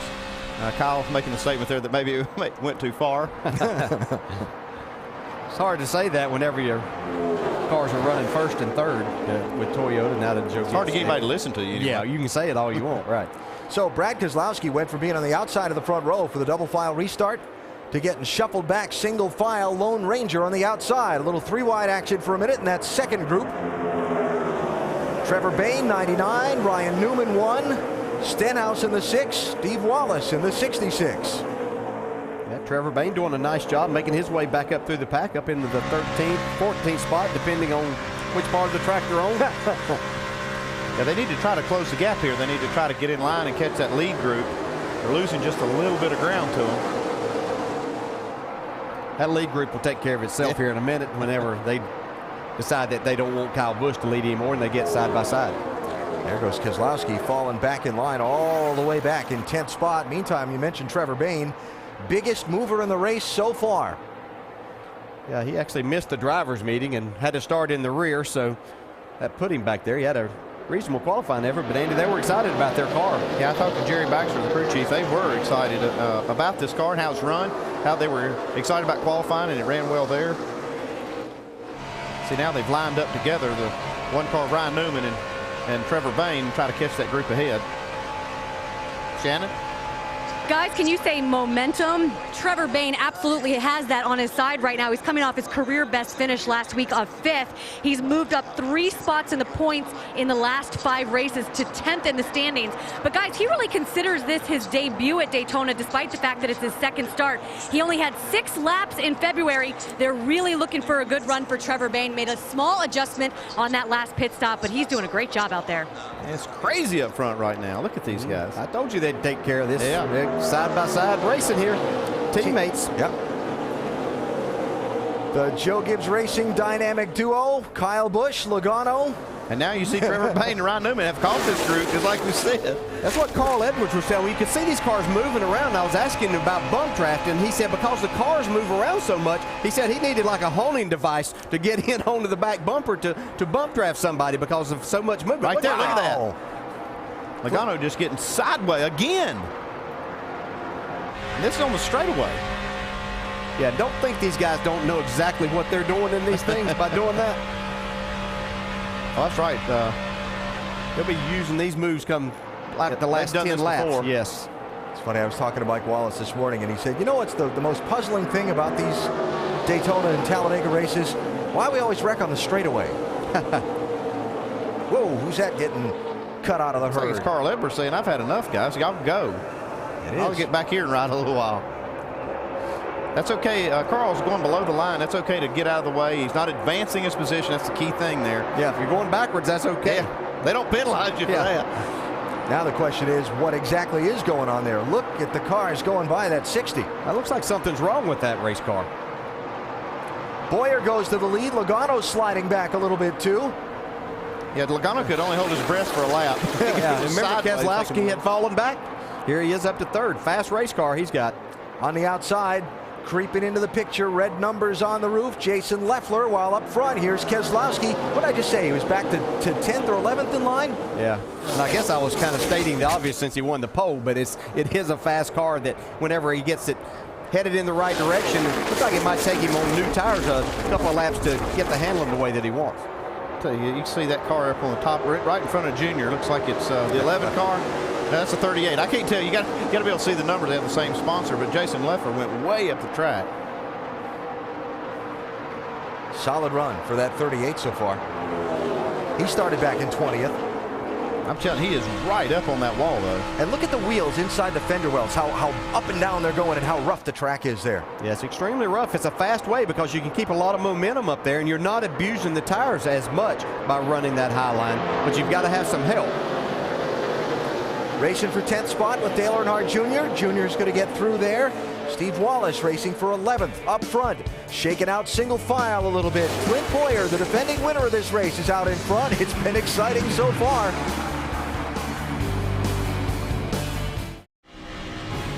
Reminder that the 2010 FIFA World Cup continues on ABC tomorrow with a pair of quarterfinal games. 9:30 a.m. Eastern, Argentina takes on Germany. And then at 2 Eastern, it's Paraguay facing Spain. The 2010 FIFA World Cup on ABC tomorrow. World Cup available on TV and on your phone. Go to ESPNSoccerNet.com for more information. It is Hold Your Breath Racing at Daytona International Speedway as we come up on halfway in the Subway Jalapeno 250. Riding on board with Brendan Gaughan, riding in 16th position, trying to pass Greg Sachs in the 88. And Brian Eichler in his Daytona debut in the Roush Fenway 16. Meantime, up front, Kyle Busch and Joey Logano are the latest two in the top two spots. It is wild up there. These guys, what an incredible job they're doing. I can't believe they haven't wrecked these cars. They're just driving the wheels off of them. They're earning their money tonight. And like we saw earlier in the first run of the race, about a 12-car pack has started to break away from the rest of the field. Now we're looking back from that 12-car pack to find Carl Edwards.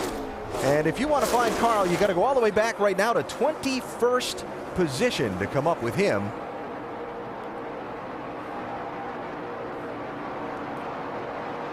Wouldn't somebody think this might break up the Gibbs domination or something like that? I hear they are one too. And that Kevin Harvick said the most exciting thing about the debut of this new car was that Kyle Busch and Joey Logano wouldn't get to run the old cars anymore that they've been doing so much winning in. So I think we can safely say that those guys are pretty good drivers. Yeah.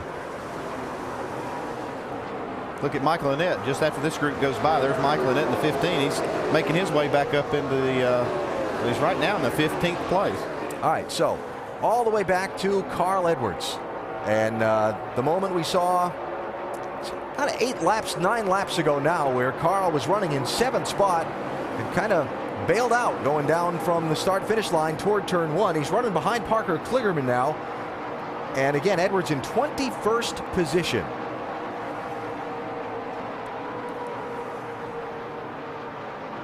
Lead change, Allgaier, Keselowski. The Penske posse through the Gibbs guys.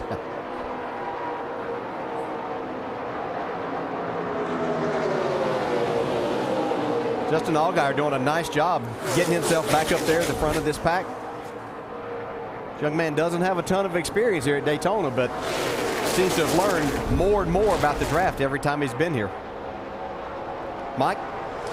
When you talk about the limited experience he has here at Daytona, well, DJ, this team tried to do something about that. They basically sequestered him and his spotter this week, Chris Osborne, to make sure they were on the exact same page. Justin was having a little bit of difficulty seeing out the front and rear window of this car. His perspective is different, so he wanted to make sure that the communication process between him and Osborne was accurate. Well, if you listen to the communication tonight, it's clearly like a play-by-play. Osborne telling him where to be and when to go, telling him which lane's moving, which lane is not, and it's obviously helping Allgaier. Allgaier's out front right now, and that Penske tandem looks awfully strong. You know, it's definitely a team effort between the spotter and the driver at these type of races, and some drivers like more or less of that kind of communication, but it really is vital to know which lines are moving and where you really need to be at a certain time. I am so impressed with that light blue and white 99 car, Trevor Bayne. He says this is basically like his Daytona debut all over again. Came here in February, only got a handful of laps into the race and got caught up in a wreck. Yeah, he got crashed early and he was running well then. I think he was very disappointed because he had a great car for the race in February and he's got a great one tonight if he can keep it clean. How cool do you think it is to him to look in the rearview mirror and see that 3 car behind him? Let's check in on Dale Earnhardt Jr. Dave? And checking in with Tony Eury Jr., his crew chief. Tony, he hasn't given you a whole lot of information, and he didn't want any adjustments on that first stop. Can you tell if he has a good race car or not? I think it's pretty good. It's just a little too free to be on the bottom there a couple times, and he's just moving around, making it work. But I think we'll just tighten it up just a little bit on the next stop because definitely the bottom lane's where you need to be. Can you tell, is he playing it safe at all? It doesn't look real safe out there right now. Well, I think some of the setups of the cars were just bouncing too much, and it's just a product of just learning these cars, see what happens. But I think he's going to be in good shape. We'll see what happens. Calm and cool down here in the 3-pit, guys. I watched the last lap. The Junior ran through 1 and 2 on the bottom, and he actually beat Clint Boyer through there pretty good. Looked like maybe he's found a little better line through there. If your car's free and you can hold the wheel and get through on that bottom, obviously the short way around, but if it's turning that good, probably a lot of these cars are starting to tighten up a little bit possibly, and that'll make him be able to pull away and get a good run down the straightaway. All right, got 2 Dodges down low and 3 Toyotas making a run up high. Allgaier trying to fend off Kyle Busch for the race lead. See, Kyle got a push into the corner there, but it got him loose and he had to go up the racetrack. Here comes Junior on the bottom. He's making that bottom work right now, pretty much by himself.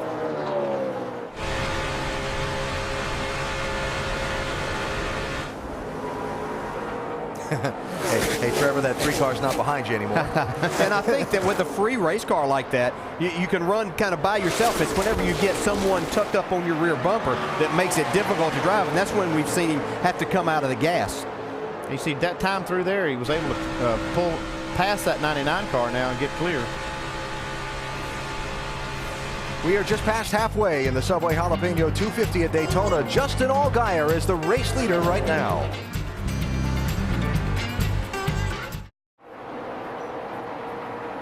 And welcome back to the Subway Jalapeno 250. Let's get you caught up on what has happened so far because there has been a lot. It's the 5-hour Energy Rapid Recap. Nationwide Series new car debut tonight. A couple of Dodge Challengers leading the way. Parker Kligerman started second. Pole sitter, that'd be Brad Keselowski. Yeah, good to see these cars. Got the Mustang and the Challenger and the Impala. A lot of fun seeing the old pony cars back on the racetrack. It's also a big night, too, because Dale Earnhardt Jr. is in that Wrangler 3 car, starting third. And in a tribute to his father on lap 3, fans with 3 fingers in the air. And look who was working for the lead on lap 3. He was coming really, really hard. Brad Keselowski, though, just held on to the charge. But the 3 cars charging up through the field looks like the old time once again. Well, speaking of those Penske cars, almost a huge disaster for them. Lap 32, Allgaier and Brad K trying to get down pit road. Oh, maybe not. Yeah, Michael Annett goes for a spin there, and both of those guys last-minute directions from their spotters and crew chiefs. Don't go down pit road, so they're not caught under the caution. Great save from both of those guys. So check this out. Penske and Gibbs, the cars have won 10 of the last 11 races, and look who's running 1-2 right now. It is Justin Allgaier and Kyle Busch, and that third car. Absolutely, but the question for me is, where did Carl Edwards go? Guys, we got to get some info on that. What happened to Carl Edwards? Paul Menard off the pace, Brad. Tear a fender up or anything? Yeah, it pops. Yeah, it looks like the right front's down there. Well, I think Brad's question about Carl Edwards, I think Carl called in scared there for a little while. He just wanted to get out of that big mess up front. And for the lead, Kyle Busch to the outside, and this time he's got some drafting help from Junior. And Allgaier, well,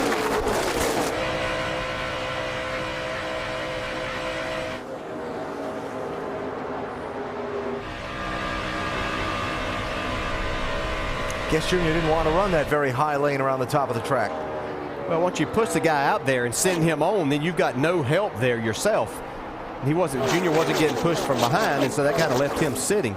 he'll make his way back. This car's handling really good right now. We heard Tony Jr. say that they might make an adjustment, but I'm sure they're talking about that right now, Andy. Well, he was making time on the bottom of the racetrack till he caught that lead two cars there, and they were occupying that lane, so he was looking for a way around. That's kind of how he got forced up there. Now the question becomes, flat tire before the fender crunch or the fender crunch and then the flat tire? Yeah, more than likely the tire went down and he got in the wall.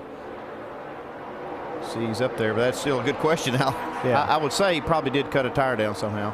I thought I heard on the radio he said it popped. Yeah. So would support your conclusion. Tough luck for Paul Menard, who had been having a solid run in the race so far. You see, Earnhardt Jr. got shuffled, but here he comes back.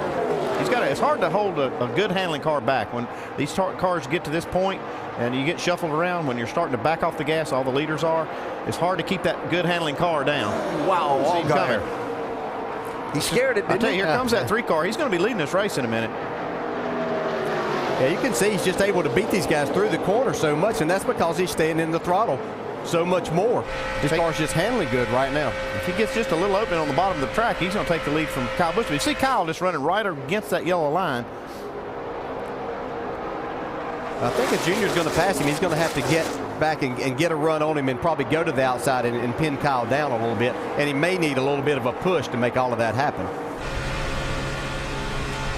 And watching Junior's strength late in this run, DJ and Andy, is amusing to me because I'm looking at that lap count. We're coming up on another set of green flag pit stops. And that could put some guys right on the edge of making this thing to the finish without having to stop again if we get another long run. Well, the way these cars are handling, though, I can hardly imagine we're going to go green to the finish. And that's the way I'm thinking if I'm on the box. I see a lot of this going on. I would plan on there being another caution or two. Joey Logano running there in 5th position, Dave. And you know, on the first run, actually, the car was so loose they needed a big adjustment. 2 rounds of track bar for Joey. He said, you guys got it 3/4 of the way there just a few laps ago. But he said, if I get it clean there, it's ridiculous, meaning it's very, very good. So Joey trying to find his way to the front, whereas Carl operate perfectly. Doc? And Kyle Busch out front. Now, Kyle, DJ, said what you're talking about a moment ago. He said, I am loose, tight. I am loose when I get a car like the 3 car tucked underneath the back of me, and he uses the whole racetrack to drive up across and hang on to the car. Well, once he pulls away by at least 2 car lengths, the car's a little bit tight out front. But they really can't make an adjustment because if they go too far on the air pressure, it'll get too loose. If they don't go enough, it'll get tighter and they'll have trouble leading the race. So they're in a bit of a quandary right now as they schedule their last stop around lap 73. Leaders in some traffic. Closed up the pack there for a second. Yeah, that loose and push situation, welcome to Daytona. That's something that you fight here because there's just not a lot of grip. Here we see Carl Edwards. That's 15th place. Remember, he was running 7th a little over 20 laps ago when he kind of bailed out, fell back as far as 25th, and has now started picking his way back toward the front. But Shannon not really running in the pack. Well, they were a little bit concerned when he first dropped back. They asked Carl, do you think that this is a bad idea? Carl said, guys, don't worry about it. We will figure it out. The car's pretty good. I think I can get back up there and compete at the end. Right now, he's slowly trying to make his way. This pit stop will obviously be a good thing for him when they come down pit road, hopefully to get his way back up to the front. Great action on the track right now, guys. Kenny Wallace, Michael McDowell going a lap down on this long green flag run that we've seen.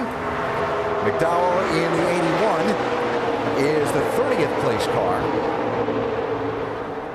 Yeah, and we're seeing something right now that we have seen here before in the Nationwide Series. A couple of the better handling cars that are able to stay in the throttle, kind of break themselves away from some of the others.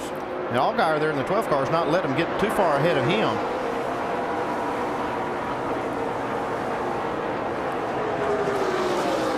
Trevor Bayne had a handful. I've seen him a few times have to turn this car right when he gets in the corner. He's doing a lot of that right there. Wow, look at that thing. Man, he's just having to walk it off the corners. As you said, Andy, we've seen this a couple of times, and it's only so many times that you catch it before you just have to back out and say, okay, need to calm down. We'll get tires and adjustment on it here before long. It's Ryan Newman in the 1. Up to challenge Bayne. The bump draft for Bayne from Clint Boyer in the 1. Boyer spent a lot of time up toward the front of this pack. Trevor Bain's probably thinking, if you'd just seen me drive off of that turn 4 a while ago, you wouldn't be up here on my bumper like that.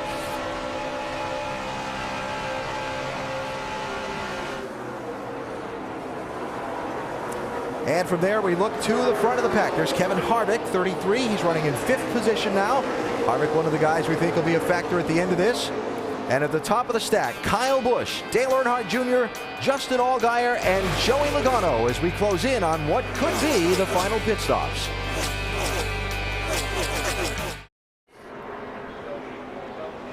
Third caution is out at Daytona International Speedway tonight. It is for debris on the back straightaway. And the pace car picks up the new leader in this race just before the caution came out. Dale Earnhardt Jr. shuffled by Kyle Busch. You know, I said it's hard to keep a good handling car down.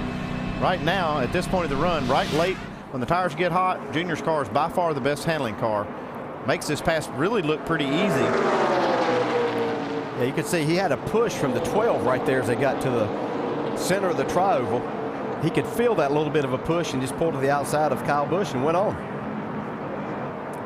And then the caution flag for something down towards turn 3 on the back straightaway has put the pace car in front of the field. Now got 30 laps to go. Be 29 when they come back around to the pit lane, Andy. This could be the money stop. Oh, yeah, this could be the last stop if it does go green. Like I said, I'm not going to count on that, but it could, and this would be a good opportunity for everybody to make their last adjustment. Michael McDowell, the Aaron's Lucky Dog free pass on this caution. First car not on the lead lap, so he will come back around and get back in the hunt for a top finish at Daytona. I don't believe I'll be adjusting on that 3 car, though. It'd be hard to, the way it came on there. 29 cars on the lead lap. Pit stops with 29 laps to go. Doc? This should be the final stop, AV, tonight. If we stay green, we're going to have triple pits. Toyota, Chevy, Busch, Earnhardt, and Harvick. And Busch slides across the white line. He'll have to back the car up, and it costs him about 2.5 seconds. They will change 4 tires and make a major air pressure adjustment. Dave. Slight adjustment for leader Junior. It's air pressure in both right side tires to help tighten it up on the short run. Shannon. Kevin Harvick says, snug me up, right side air pressure, track bar only for the 33. Mike. Justin Allgaier wants to be tightened up as well. They'll make a 4-tire change, 2 cans of Sunoco race fuel, and they'll put a ½ pound in the right rear on the 12. Brad Keselowski overshot his pit. That first stall down toward turn 1, that cost him some time. Yeah, Keselowski and Kyle Busch both slid through their pit stalls. Oh, and a tire, too. Who's that from? That looks like maybe some of Greg Sachs's guys standing there waving their arms. That'll be a penalty for someone. We'll see who goes to get it. Yeah, these guys forgot that that the racing surface isn't the only thing that's slick here. Pit road is too, especially on those hot tires.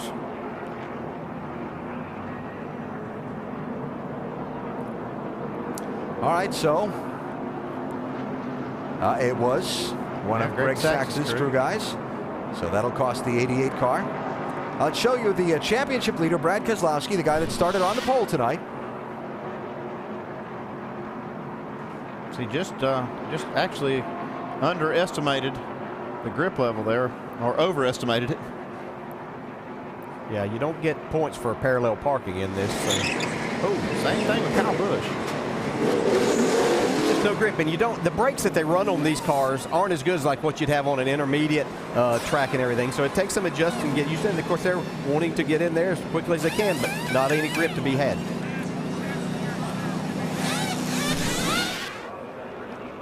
Well, Michael McDowell got the free pass, but so much for that. Didn't have enough fuel. Could take advantage of it, looks like. Yeah, that's a shame.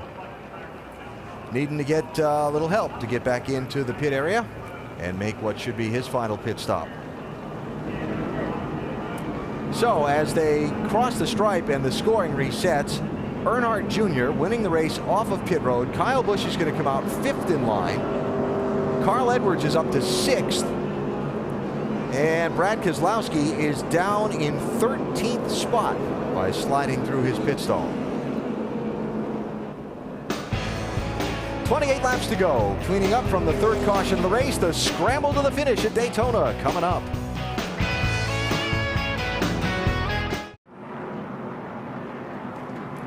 The Subway Jalapeno 250 getting ready to go back to green for what should be a frantic final 26 laps. There are the top 5 as we get set for this late race restart.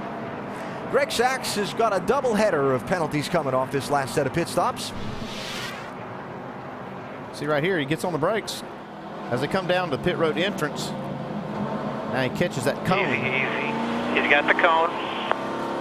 That's one penalty. Can't take the commitment cone with you. Then we saw the tire get loose on the pit road. So for either one or both of those violations, Sachs has to go to the end of the line for this restart. So it's Earnhardt Jr. inside of Allgaier. Second row, you've got Harvick and Newman, then Kyle Busch and Edwards back up in his 6th position. Remember Brad Keselowski back down around 13th in line after this slide through his pits, and we go green with 26 laps to go.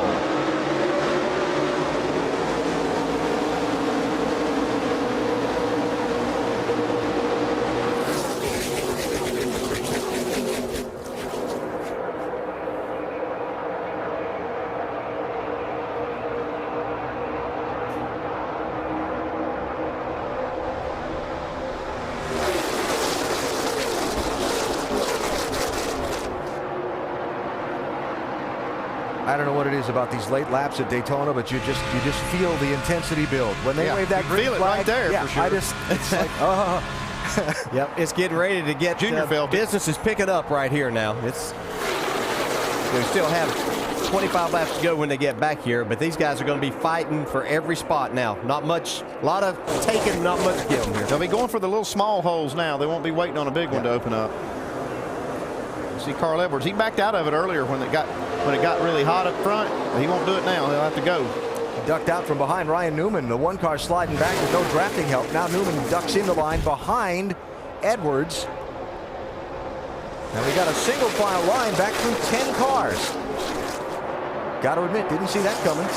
Give them a couple laps. They're going to be okay right here. These guys that got down to the inside, they're fine. They're hoping they could run a little bit like that before they start shuffling things.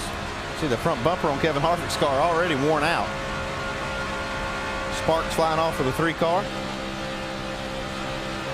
Look at that car dance around. Yeah. Wow. And Kyle Busch, remember, got shuffled from the lead by Junior just before the caution, then slid through his pits, back up in the 3rd spot, got his Gibbs teammate Joey Logano right on the back bumper. As long as the leaders can hold that yellow line, it's going to force these other cars that want to try to advance to move up. Right now, they don't want to. No, they don't, but I would say if Kyle Busch can get a run with his teammate Joey Logano on his bumper, then he'll go to that outside and try to get back to the front. And he won't wait very long in doing that, I don't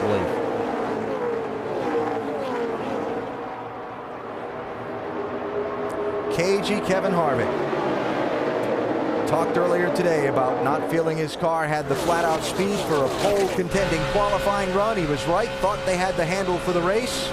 I'll tell you what, talking about flat-out speed, the last lap for Dale Earnhardt Jr. was a 47.39, fastest lap of the race for him, or anyone. 23 to go. Getting time to settle it here at Daytona. Earnhardt Jr. in the famous 3 is out in front.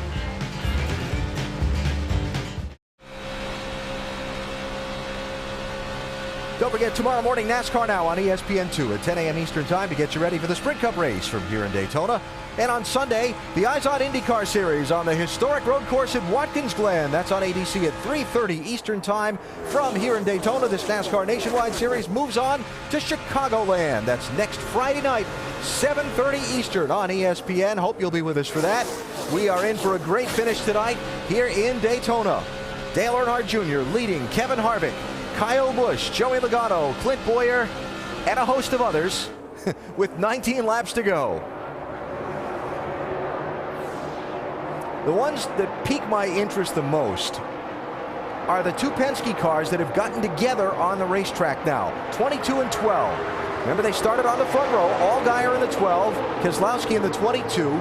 Keselowski got shuffled some problem back. with the 12 car. His back panel, his sail panel has come loose. The back bumper, you can see it flapping. Wow. Maybe you got a little too heavy much shot. Too much bump drafting back there. Yeah. How about Ricky buffeting the spoiler, though? Yeah, Ricky Stenhouse there in the 6 car. Yep. You know, he's had his problems. That's it for his 2nd straight up in the air. Still good. Good, your bumper came off. Somebody probably banged it off of there. Oh, there he goes. Look out. Yeah. He just lost it right there. Just all that downforce. Hang on to it. Hang on. That was a good save. Inside here. No caution. No caution. And all these guys around him. Yeah. And but he's cost these guys a lot of momentum, and they've lost the lead draft. Yeah, the lead draft got away from them quite a bit now. It'll take a lap to catch up. Or to actually get back to speed, not to mention catching back up. Go ahead, Mike. Alan, listening to the radio for the 12, you could sense something like this might be coming. Not too long ago, he came over the radio and said, we are all over the place. In fact, he told his crew chief he thought there was a hole in the body somewhere because it was so aero sensitive, more aero loose and more aero tight than they were when they started the race. So Justin certainly could sense something was changing with his race car. Now you can see that sail panel back there is just making it very, very unstable. He's going to end up wrecking it again here if he's not careful. They don't test this kind of thing in the wind tunnel, so they don't know what it's actually doing. There's Chad Walter, his crew chief, getting a good look at it on the radio and getting a battle plan together for his guys when that 12 car comes to pit road. At some point, you got to figure they're going to have to. They're waiting on a caution, but the way this car's driving, they might be the caution. Yeah, and I would have to think that NASCAR's looking at this, wondering, whoa, as he gets really sideways there, he needs to just back out and take it easy and hope that he does get a caution and it's not him.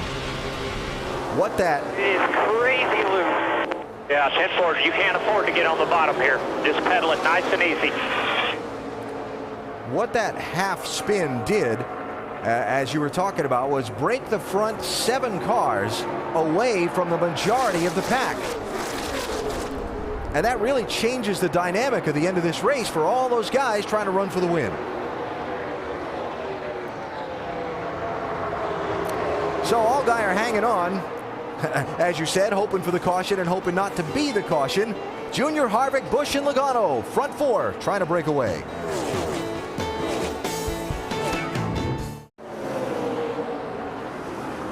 "12 laps to go in the Subway Jalapeno 250 powered by Coca-Cola. You're watching Dale Earnhardt Jr. lead this race in the car numbered 3, painted up like one of the ones his father made so famous during his glorious racing career. Richard Childress top right. One of the men collaborating on making this a reality. Tony Eury Jr., the man who prepared the car. And Dale Earnhardt Jr. behind the wheel, trying to see if he can stay out in front of this very talented group of guys behind him and bring that 3 car home to victory tonight here at the World Center of Racing. I like his chances, but I'm looking back behind this group, and we talked about how those groups separated.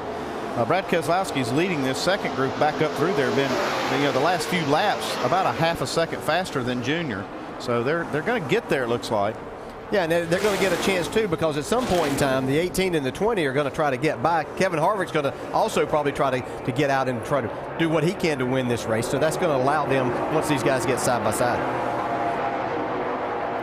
Clint Boyer and Ricky Stenhouse Jr., 5th and 6th, tucked up tightly together. You mentioned what a nice job Stenhouse has done tonight.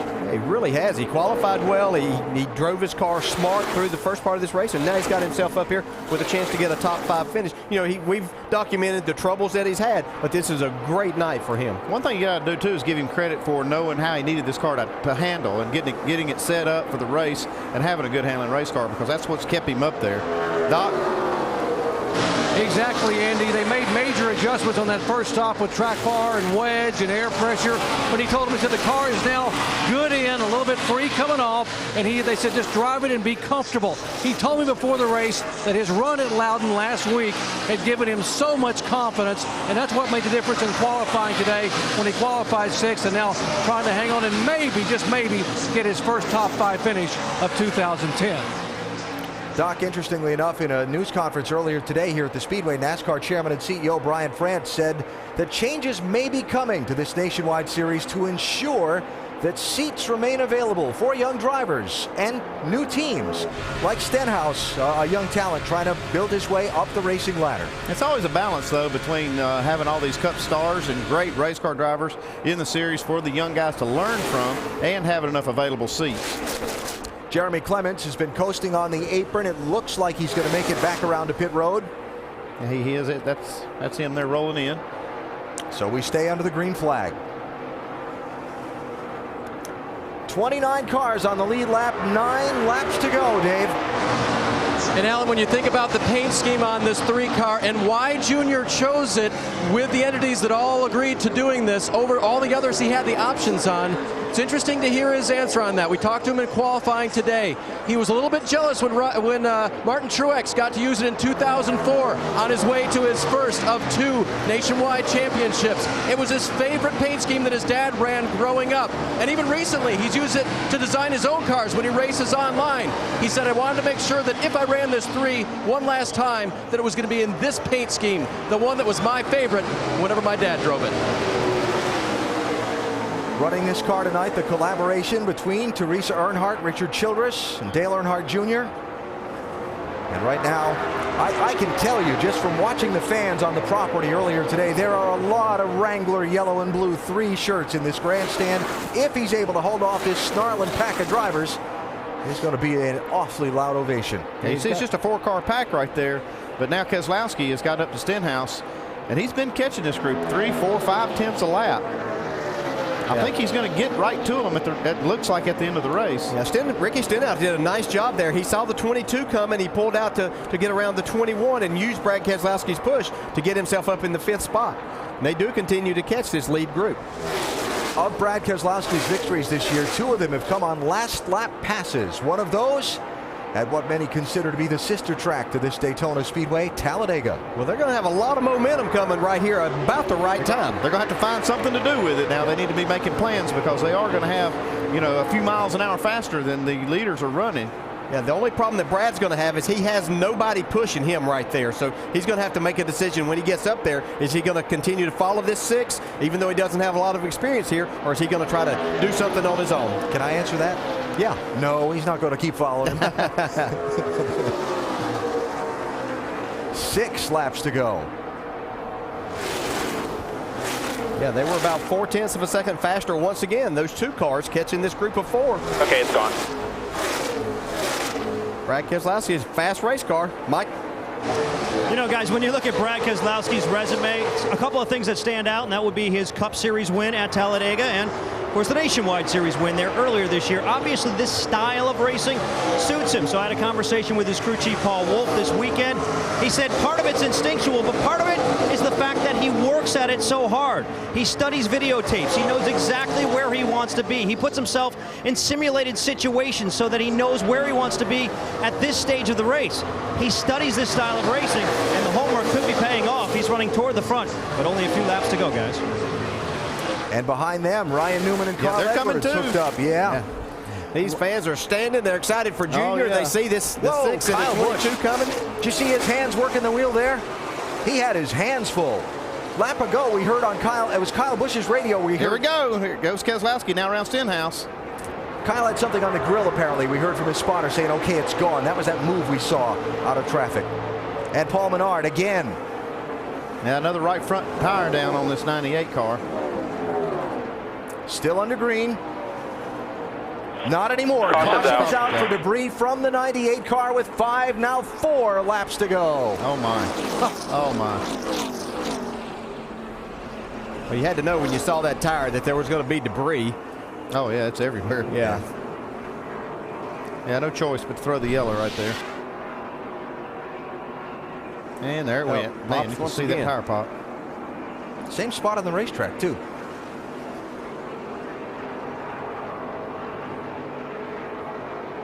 After the first one, came back, got on the... Oh, yeah, look at all the debris. Yeah, there's a little bit there. Yeah. Oh, people hitting it, too. All right, Mr. Champion Crew Chief. Man. Do you pit? Let me set you up here. Got 28 cars on the lead lap. You're probably looking at, if not a green-white checker finish, something a very short run. Yeah.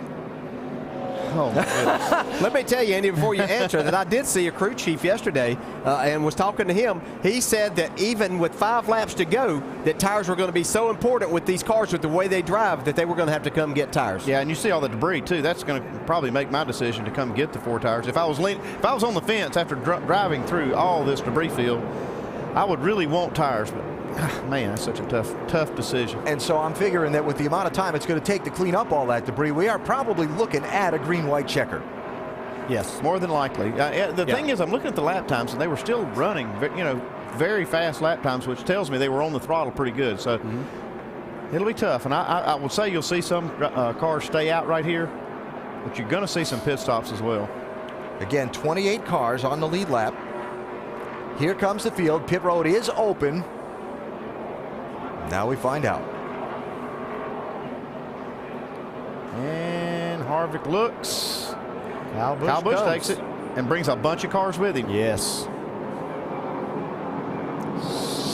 6 staying out at least at the front, Doc. And originally, Kyle was going to follow the leader and do only what the leader did. In fact, Jason Reckless said, if you come, we're going to go 2. And Kyle called it off, said, no, I want 4 tires if I come, and I may just come. So he did 4 tires, no changes. Let's go down to Mike. And Ryan Newman also on pit road looking for some fresh rubber. Right side onlys for the 1 car. Carl Edwards on pit road. Justin Allgaier getting that back panel repaired as best they can. I have nine cars not stopping on this, and included Dale Earnhardt Jr., Kevin Harvick, Joey Logano, and Brad Keselowski. Oh, what a finish this is going to be. Yes, sir.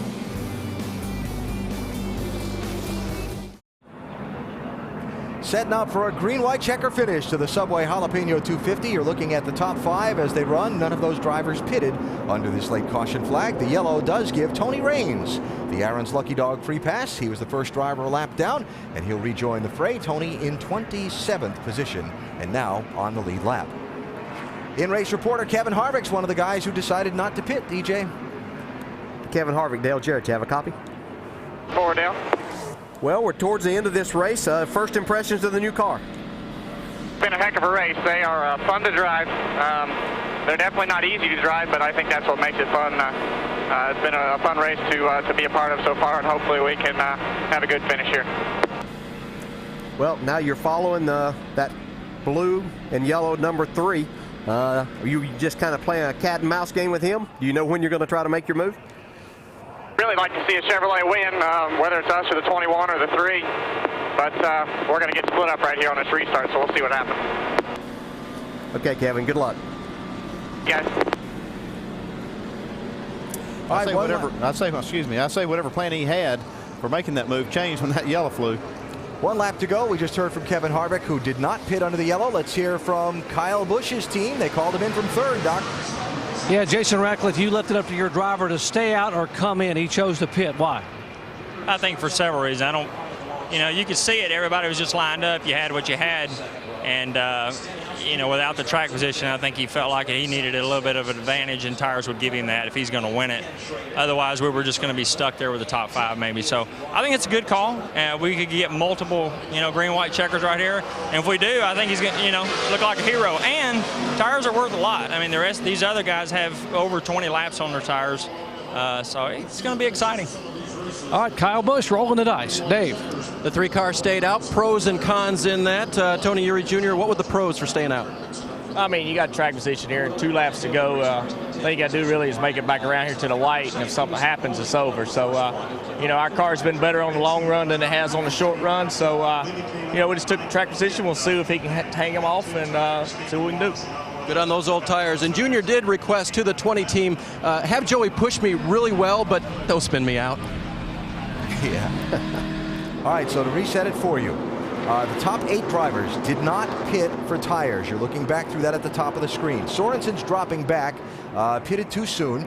You got Newman and Steve Wallace and Steve Arpin in the 166 and 7 that just changed 2 tires. Then Kyle Busch. By the time Sorensen drops back, he's going to be 12th for the restart for the green-white checker. Last 5 July Daytona races ended with a green-white checker, keeping the trend going tonight. Let's also mention the rules for the green-white checker. Once the leader has taken the white flag, if the caution waves at any point after that, the race is over. If the caution comes out before the leader takes the white flag on the track, then we'll try it again. Up to 3 times. Pace car off. Earnhardt, Harvick, Logano, Keselowski, Stenhouse, Sachs, green flag. Whew. Junior wanted to push, and he got it right from the very beginning. Man, Joey Logano was all over him.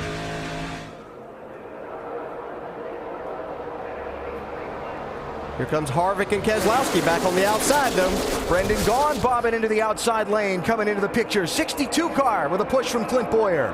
Whoa. Contact there. They keep him straight for now. That was Kligerman on the back of Harvick. Gaughan with a run to the outside, now bump to the inside. Yeah, the bump drafting's getting a lot harder here, and I'm not sure these guys can keep control of these cars like that. Meanwhile, Earnhardt Jr. and Logano have shot out ahead of the pack. If they get to the white flag before a caution flag, then the race is in its last lap. Looks like they're going to do that. White flag in the air. White flag at Daytona.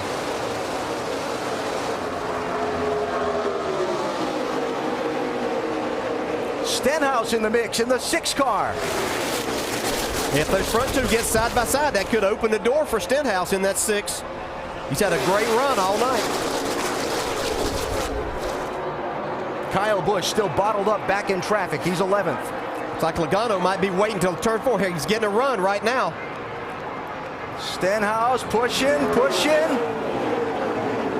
Here goes Keselowski. Got a wreck in the 3. Keep digging. Keep coming. There is a car in the wall behind them. Here they come to the checkered flag. You got him, man. And Earnhardt is going to drive a number 3 car to victory lane at Daytona again. Dale Earnhardt Jr. wins.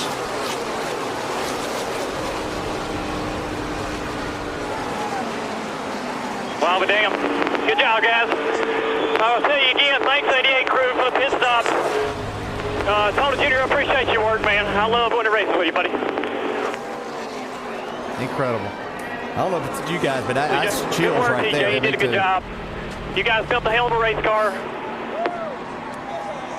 The car that got in trouble was Brendan Gaughan, Appreciate you, Richard. who has driven around and limped across the finish line. Kelly. Wow. Danny, I know you didn't work on the Wrangler car, but you did work on that 3 with Dale. It's great to see this. This is something I'm glad just to be up here to witness.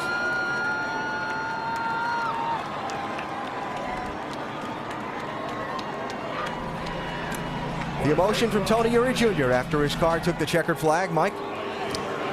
And Tony Eury Jr. collecting his thoughts right now, wiping a tear from your eye. What does this mean?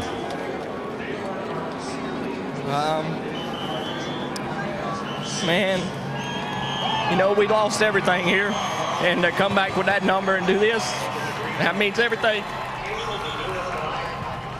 Can't follow that up, guys. You can hear the emotion. A very, very special win for everybody involved with the 3 team. Alan?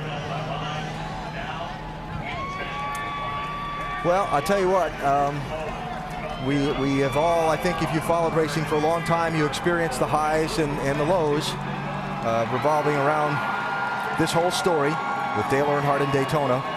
But I think for Dale Earnhardt Jr. and I think for these fans, they're going to revel in the highs right now.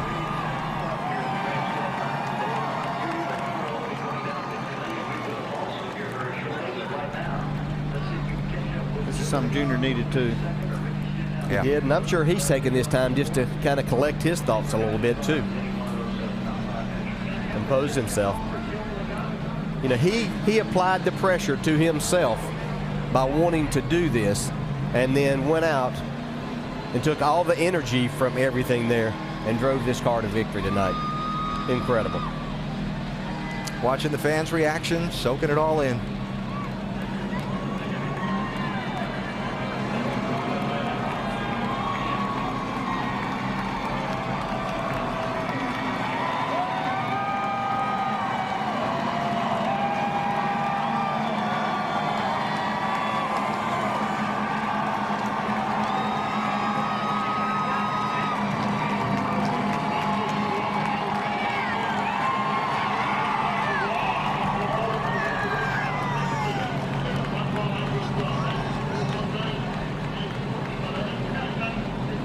Can only guess what's going through his mind right now.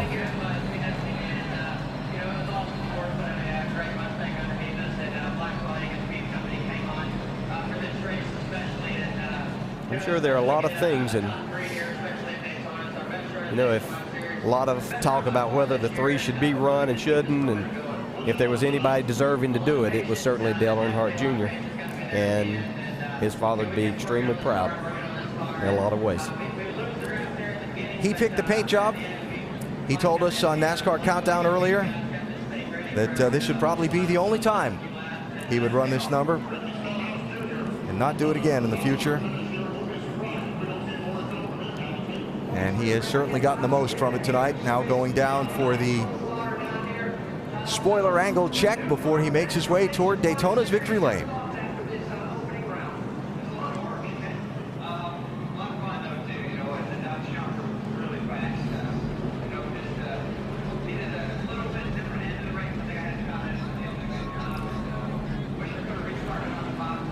And all clear, and on he goes. And as I say again, I can only imagine the thoughts that are going through his mind on that cool down lap. And while he drove around, his crew all waiting for him.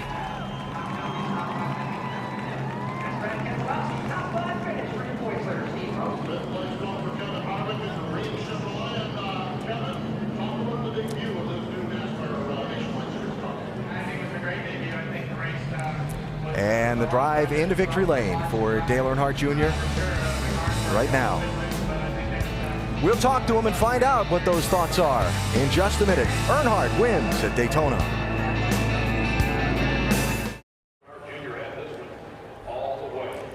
Dale Earnhardt Jr. driving into victory lane a moment ago and climbing out of his car, much to the delight of the fans, to celebrate with his crew. After a wild finish at Daytona that saw Earnhardt Jr. hold off the rest of the pack. Now, let's take you back to that last lap and show you the trouble. Brendan Gaughan, 62, Trevor Bayne, 99. Oh, got clipped just barely by the 99. See, Trevor Bayne gets a lot of damage also. And that was all behind the leaders, up at the head of the pack. The caution flag did not get waved, and the lead pack steamed to the finish line. Junior had enough to hold off Logano, Stenhouse, Keselowski, and all the rest. And Dale Earnhardt Jr. has won tonight here in Daytona. We go to our Wrangler Victory Circle now and hear from tonight's winner. So, safe to say you were anxious to get out and celebrate this great victory? Yeah. I don't know where to start, who to start thanking. Liz is so long. I want to thank Wrangler first off. I told him I wanted to run this paint scheme this year. I didn't, we weren't asking for more money. We just carve off a little bit of what we had in the personal service agreement and we'd make it work. I love working with them. They're such a great company. So I want to thank them.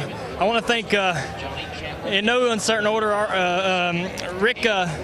Rick Hendricks Motors, the engine program stepped it up for us, and that's what wins races here. So I want to thank those guys. They deserve a lot of credit. I want to thank the fans here tonight. I didn't want to do a burnout, tear the motor up, because we just said we got to learn what we gained on the motor, take it back, and try to figure out how we can make it better, see how the wear was and stuff. But I want to thank the fans for coming out. It was a great crowd. My JR Motorsports teammates and all the guys at the shop, the 88 crew pitted the car for us. I want to thank them for doing that. Everybody just volunteered for this deal. So I feel lucky. I feel real lucky. I was so worried that I wasn't going to win because nothing but a win, was good enough. Yeah. Well, just for everybody in the world, if you didn't win, it was what a waste of time. Why to do it? So I worked hard to try to win it, and not only for Daddy, I'm proud of him going in the Hall of Fame, and he would be proud of this, I'm sure. And just all of his fans. He has so many great fans, not just mine. This is for his fans. Hope that they enjoyed this. This is it. No more three for me.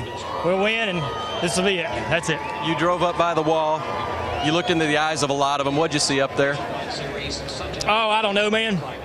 I couldn't see that good. A lot of sweat, and I just... What'd you feel? Didn't want to do a burnout because I wanted to tear this motor apart and see what we did, how we improved, and it's emotional, I'm proud of myself. I'm proud of, I'm proud to have done what I did with this group, the JR Motorsports group. I'm proud for Richard and Teresa and everybody who was associated that came together to make this happen, but mainly the fans. I mean, I hope that they really got a lot out of this. and because it was trying emotionally to put it together. I'll quit yapping. You know, y'all go interview the rest of them guys. We're glad, we're happy. Thanks for everybody that tuned in. It was a good race, and I enjoyed it. We're glad you put the 3 back in victory lane. I know a lot of people are, Dale. And as we look back up here, I think Doc is caught up with Richard Childress right over there. Let me just ask you real quick. Sure. When you gave him a hug, what was that like with Richard? Well, he just said that Daddy would be happy, real happy. And who would know better than him? I feel the same way, but I never knew what I was going to get with Daddy sometimes. But he was a loose cannon. But Richard and him were great buds, and you know, I don't know how this happened. You know, we didn't have the best car early in the race. The 20 car had to run on the back straightaway. I thought the race was over. The 6, he ducked out to try to look, and the 6 didn't go, so he pulled it back in. Who knows what would have happened there, but these things are a lottery, and I just feel real lucky to have won the race and the whole package with the car and team and Richard and everybody else, just real emotional. But I'm glad for him. Here, I want everybody just to be happy. You know what I mean? That's all I want. I think they will be, because you have a heavy right foot and big shoulders to do this, Junior. Thank you. Let's go to Doc. Just a few feet away from where Dale Jr. is celebrating Richard. So many wonderful memories. So what does it mean to you now to see that 3 car back in victory lane? Well, it's really special. You know, I know how much has been put into this by Dale Jr., Kelly, their whole race team. And when Kelly came to us and put it together, I thought it was a great tribute to Dale. To see Dale Jr. here in Winner's Circle tonight, the look on his face brought back many memories of when I saw the Dale Sr. here. Talk about the memories. I didn't think I'd ever see you with the black 3, blaring a hat with a black 3 on it. You said 10 years ago you probably would not have a 3 car on the racetrack again.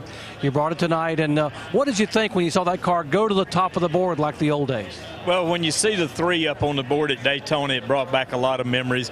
Dale Jr. ran the 3 for us here in 2002 and won the race here, and here he is tonight, won another race, so it's special. Would you consider running it again or down the road in the future? I mean, it was such a special night for the fans who enjoyed it so much, and obviously it brings back some success for RCR, Teresa Earnhardt, and Dale Jr. No, we don't have no plans on running it. My grandsons run it. Both of them run it. One runs it in the truck and the other one in the K&N series, but we don't have any plans of bringing it back anymore. Dale Jr., when asked a moment ago, said you told him when he came into victory lane his daddy would be very, very proud of him tonight. Obviously, I know Dale looking down. If he were here, what do you think Dale Sr. would say right now? He'd be very proud. He's very proud of his whole family and everything they've accomplished, and a lot more wins in there for Dale Jr.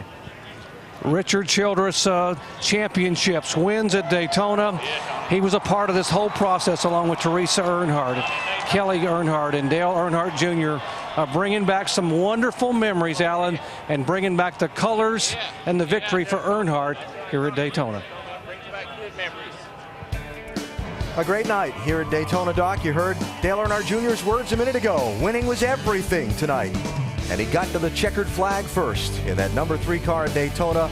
An emotional victory for Tony Geary Jr., who headed up putting that effort together.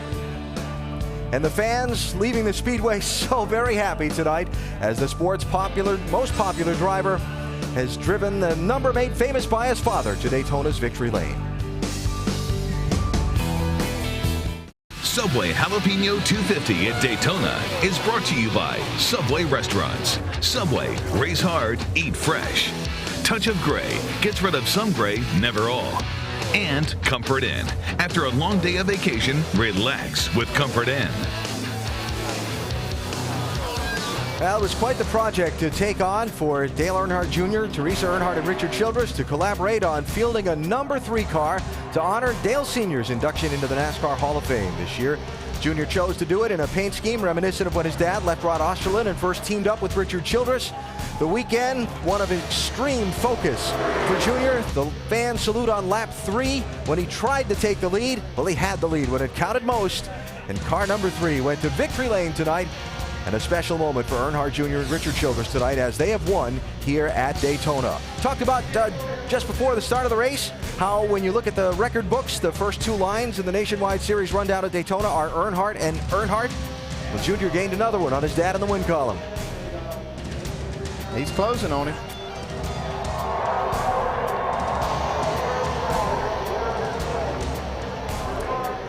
moment of acknowledgement to the fans on the window of the car just a moment ago. And so Dale Earnhardt Jr. with that number 3 atop the scoring pylon tonight. Now, that's the big story. Let's talk about some of the other headline makers tonight. Shannon is with Joey Logano. Well, if you have to finish second at Daytona, probably the best person you want to finish second to is that number 3 car. Joey Logano, everyone was holding their breath on that last lap. What was it like for you? Man, I was trying to win it. I'm not gonna lie. I was trying as hard as I can, and I had a good restart and pushed a 3 way out there. And I said, all right, this is gonna be good. When the 6 gets back to me, I'm gonna have something to be able to pass him here. And my whole plan was to get him into 3, get the run down the back straightaways. That's where I was gaining my biggest run throughout the whole day, and get him into the turn and side draft him and try to win the race that way. And the 6 was coming to me, got to me. I was like, all right, here we go. And I started peaking high just so he knew it. And then I saw him peaking low, so I was like, he's not going to go with me, I don't think, here. So, I felt like I was going to get hung out, so I went back to the bottom. And when I went back to the bottom, I shoved the 3 out. So, I guess the good news is I probably gained a lot of fans by getting the 3 back in victory lane, which is pretty cool to see the 3 back in victory lane, by the way. But I wanted to get the Sport Clips Toyota in victory lanes. I thought that'd be cooler for me. But, it's cool, but I want to win races. Second doesn't mean much to me in a nationwide car, so I want to have trophies. Joey Logano definitely wants to get to victory lane, but pretty cool to push that 3 there. Mike? And your championship leader, Brad Keselowski, very much in the thick of things at the end of this race. It came down to restart. You were on old tires. What was that like? Well, the tires are just worn out, and Kevin was spinning his tires, Dale was spinning tires, and you just don't want to run into each other and cause a big wreck and ruin our day. So came with a solid finish. Feel like we had one of the best cars, and just didn't quite catch the right brakes, but really proud of everybody at Penske Racing. They've been working hard and building this new car. Has got all these guys on overtime, and they busted their butt and gave me one of the best cars. So kudos to them, and congratulations to Dale. He's a good friend of mine, so glad to see him back in victory lane. Kudos to Brad Keselowski. His championship point lead now 277 markers, the largest lead he's had all year, Alan. A gain of 30 on the night at Daytona. As we look at the standings, talked about whether Brad would yard Carl Edwards or Carl would gain a chunk of ground. Well, kind of a standoff, which doesn't do anything good for Carl's championship hopes at this point in the season. More post-race from Daytona in just a minute.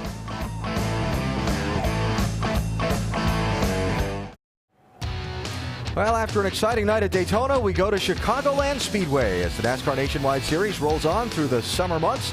You can join us at one of these upcoming races by checking it out at NASCAR.com/tickets or the number at the bottom of the screen. Got some great venues coming up. The short track at Indianapolis, O'Reilly Raceway Park, Iowa, the road course in Watkins Glen, Michigan. The next time we'll see these new Nationwide Series next generation cars. And then Bristol. And then Bristol. A lot of good stuff coming up. So on the night tonight, the track, turn 2, seemed to be okay. Never heard anybody complaining about that. The new cars, wild, but great. Yeah, they did. They were a little bit shaky as far as the way they looked, but they still handled okay, and it was an exciting finish. And the 3 car went to victory lane again. Yeah, and he showed just why he's literally one of the best to ever drive here at Daytona, Dale Earnhardt Jr. And, if you look down the list a little bit, Jack Roush has to be pretty proud of his young guys. Ricky Stenhouse Jr. finishing 3rd and Brian Eichler at 9th. 2 guys in the top 10 for him. Kyle Busch came back to 7th after the 4-tire pit stop. But in the end, it was Dale Earnhardt Jr. who will make all the big headlines from tonight. Next Friday night, the NASCAR Nationwide Series at Chicagoland, ESPN at 7:30 Eastern. Sports Center is next, including more post-race coverage from here in Daytona. We'll be back in just a few minutes. Dale Earnhardt Jr. is won tonight here at the World Center of Racing. This has been a presentation of ESPN, the worldwide leader in sports.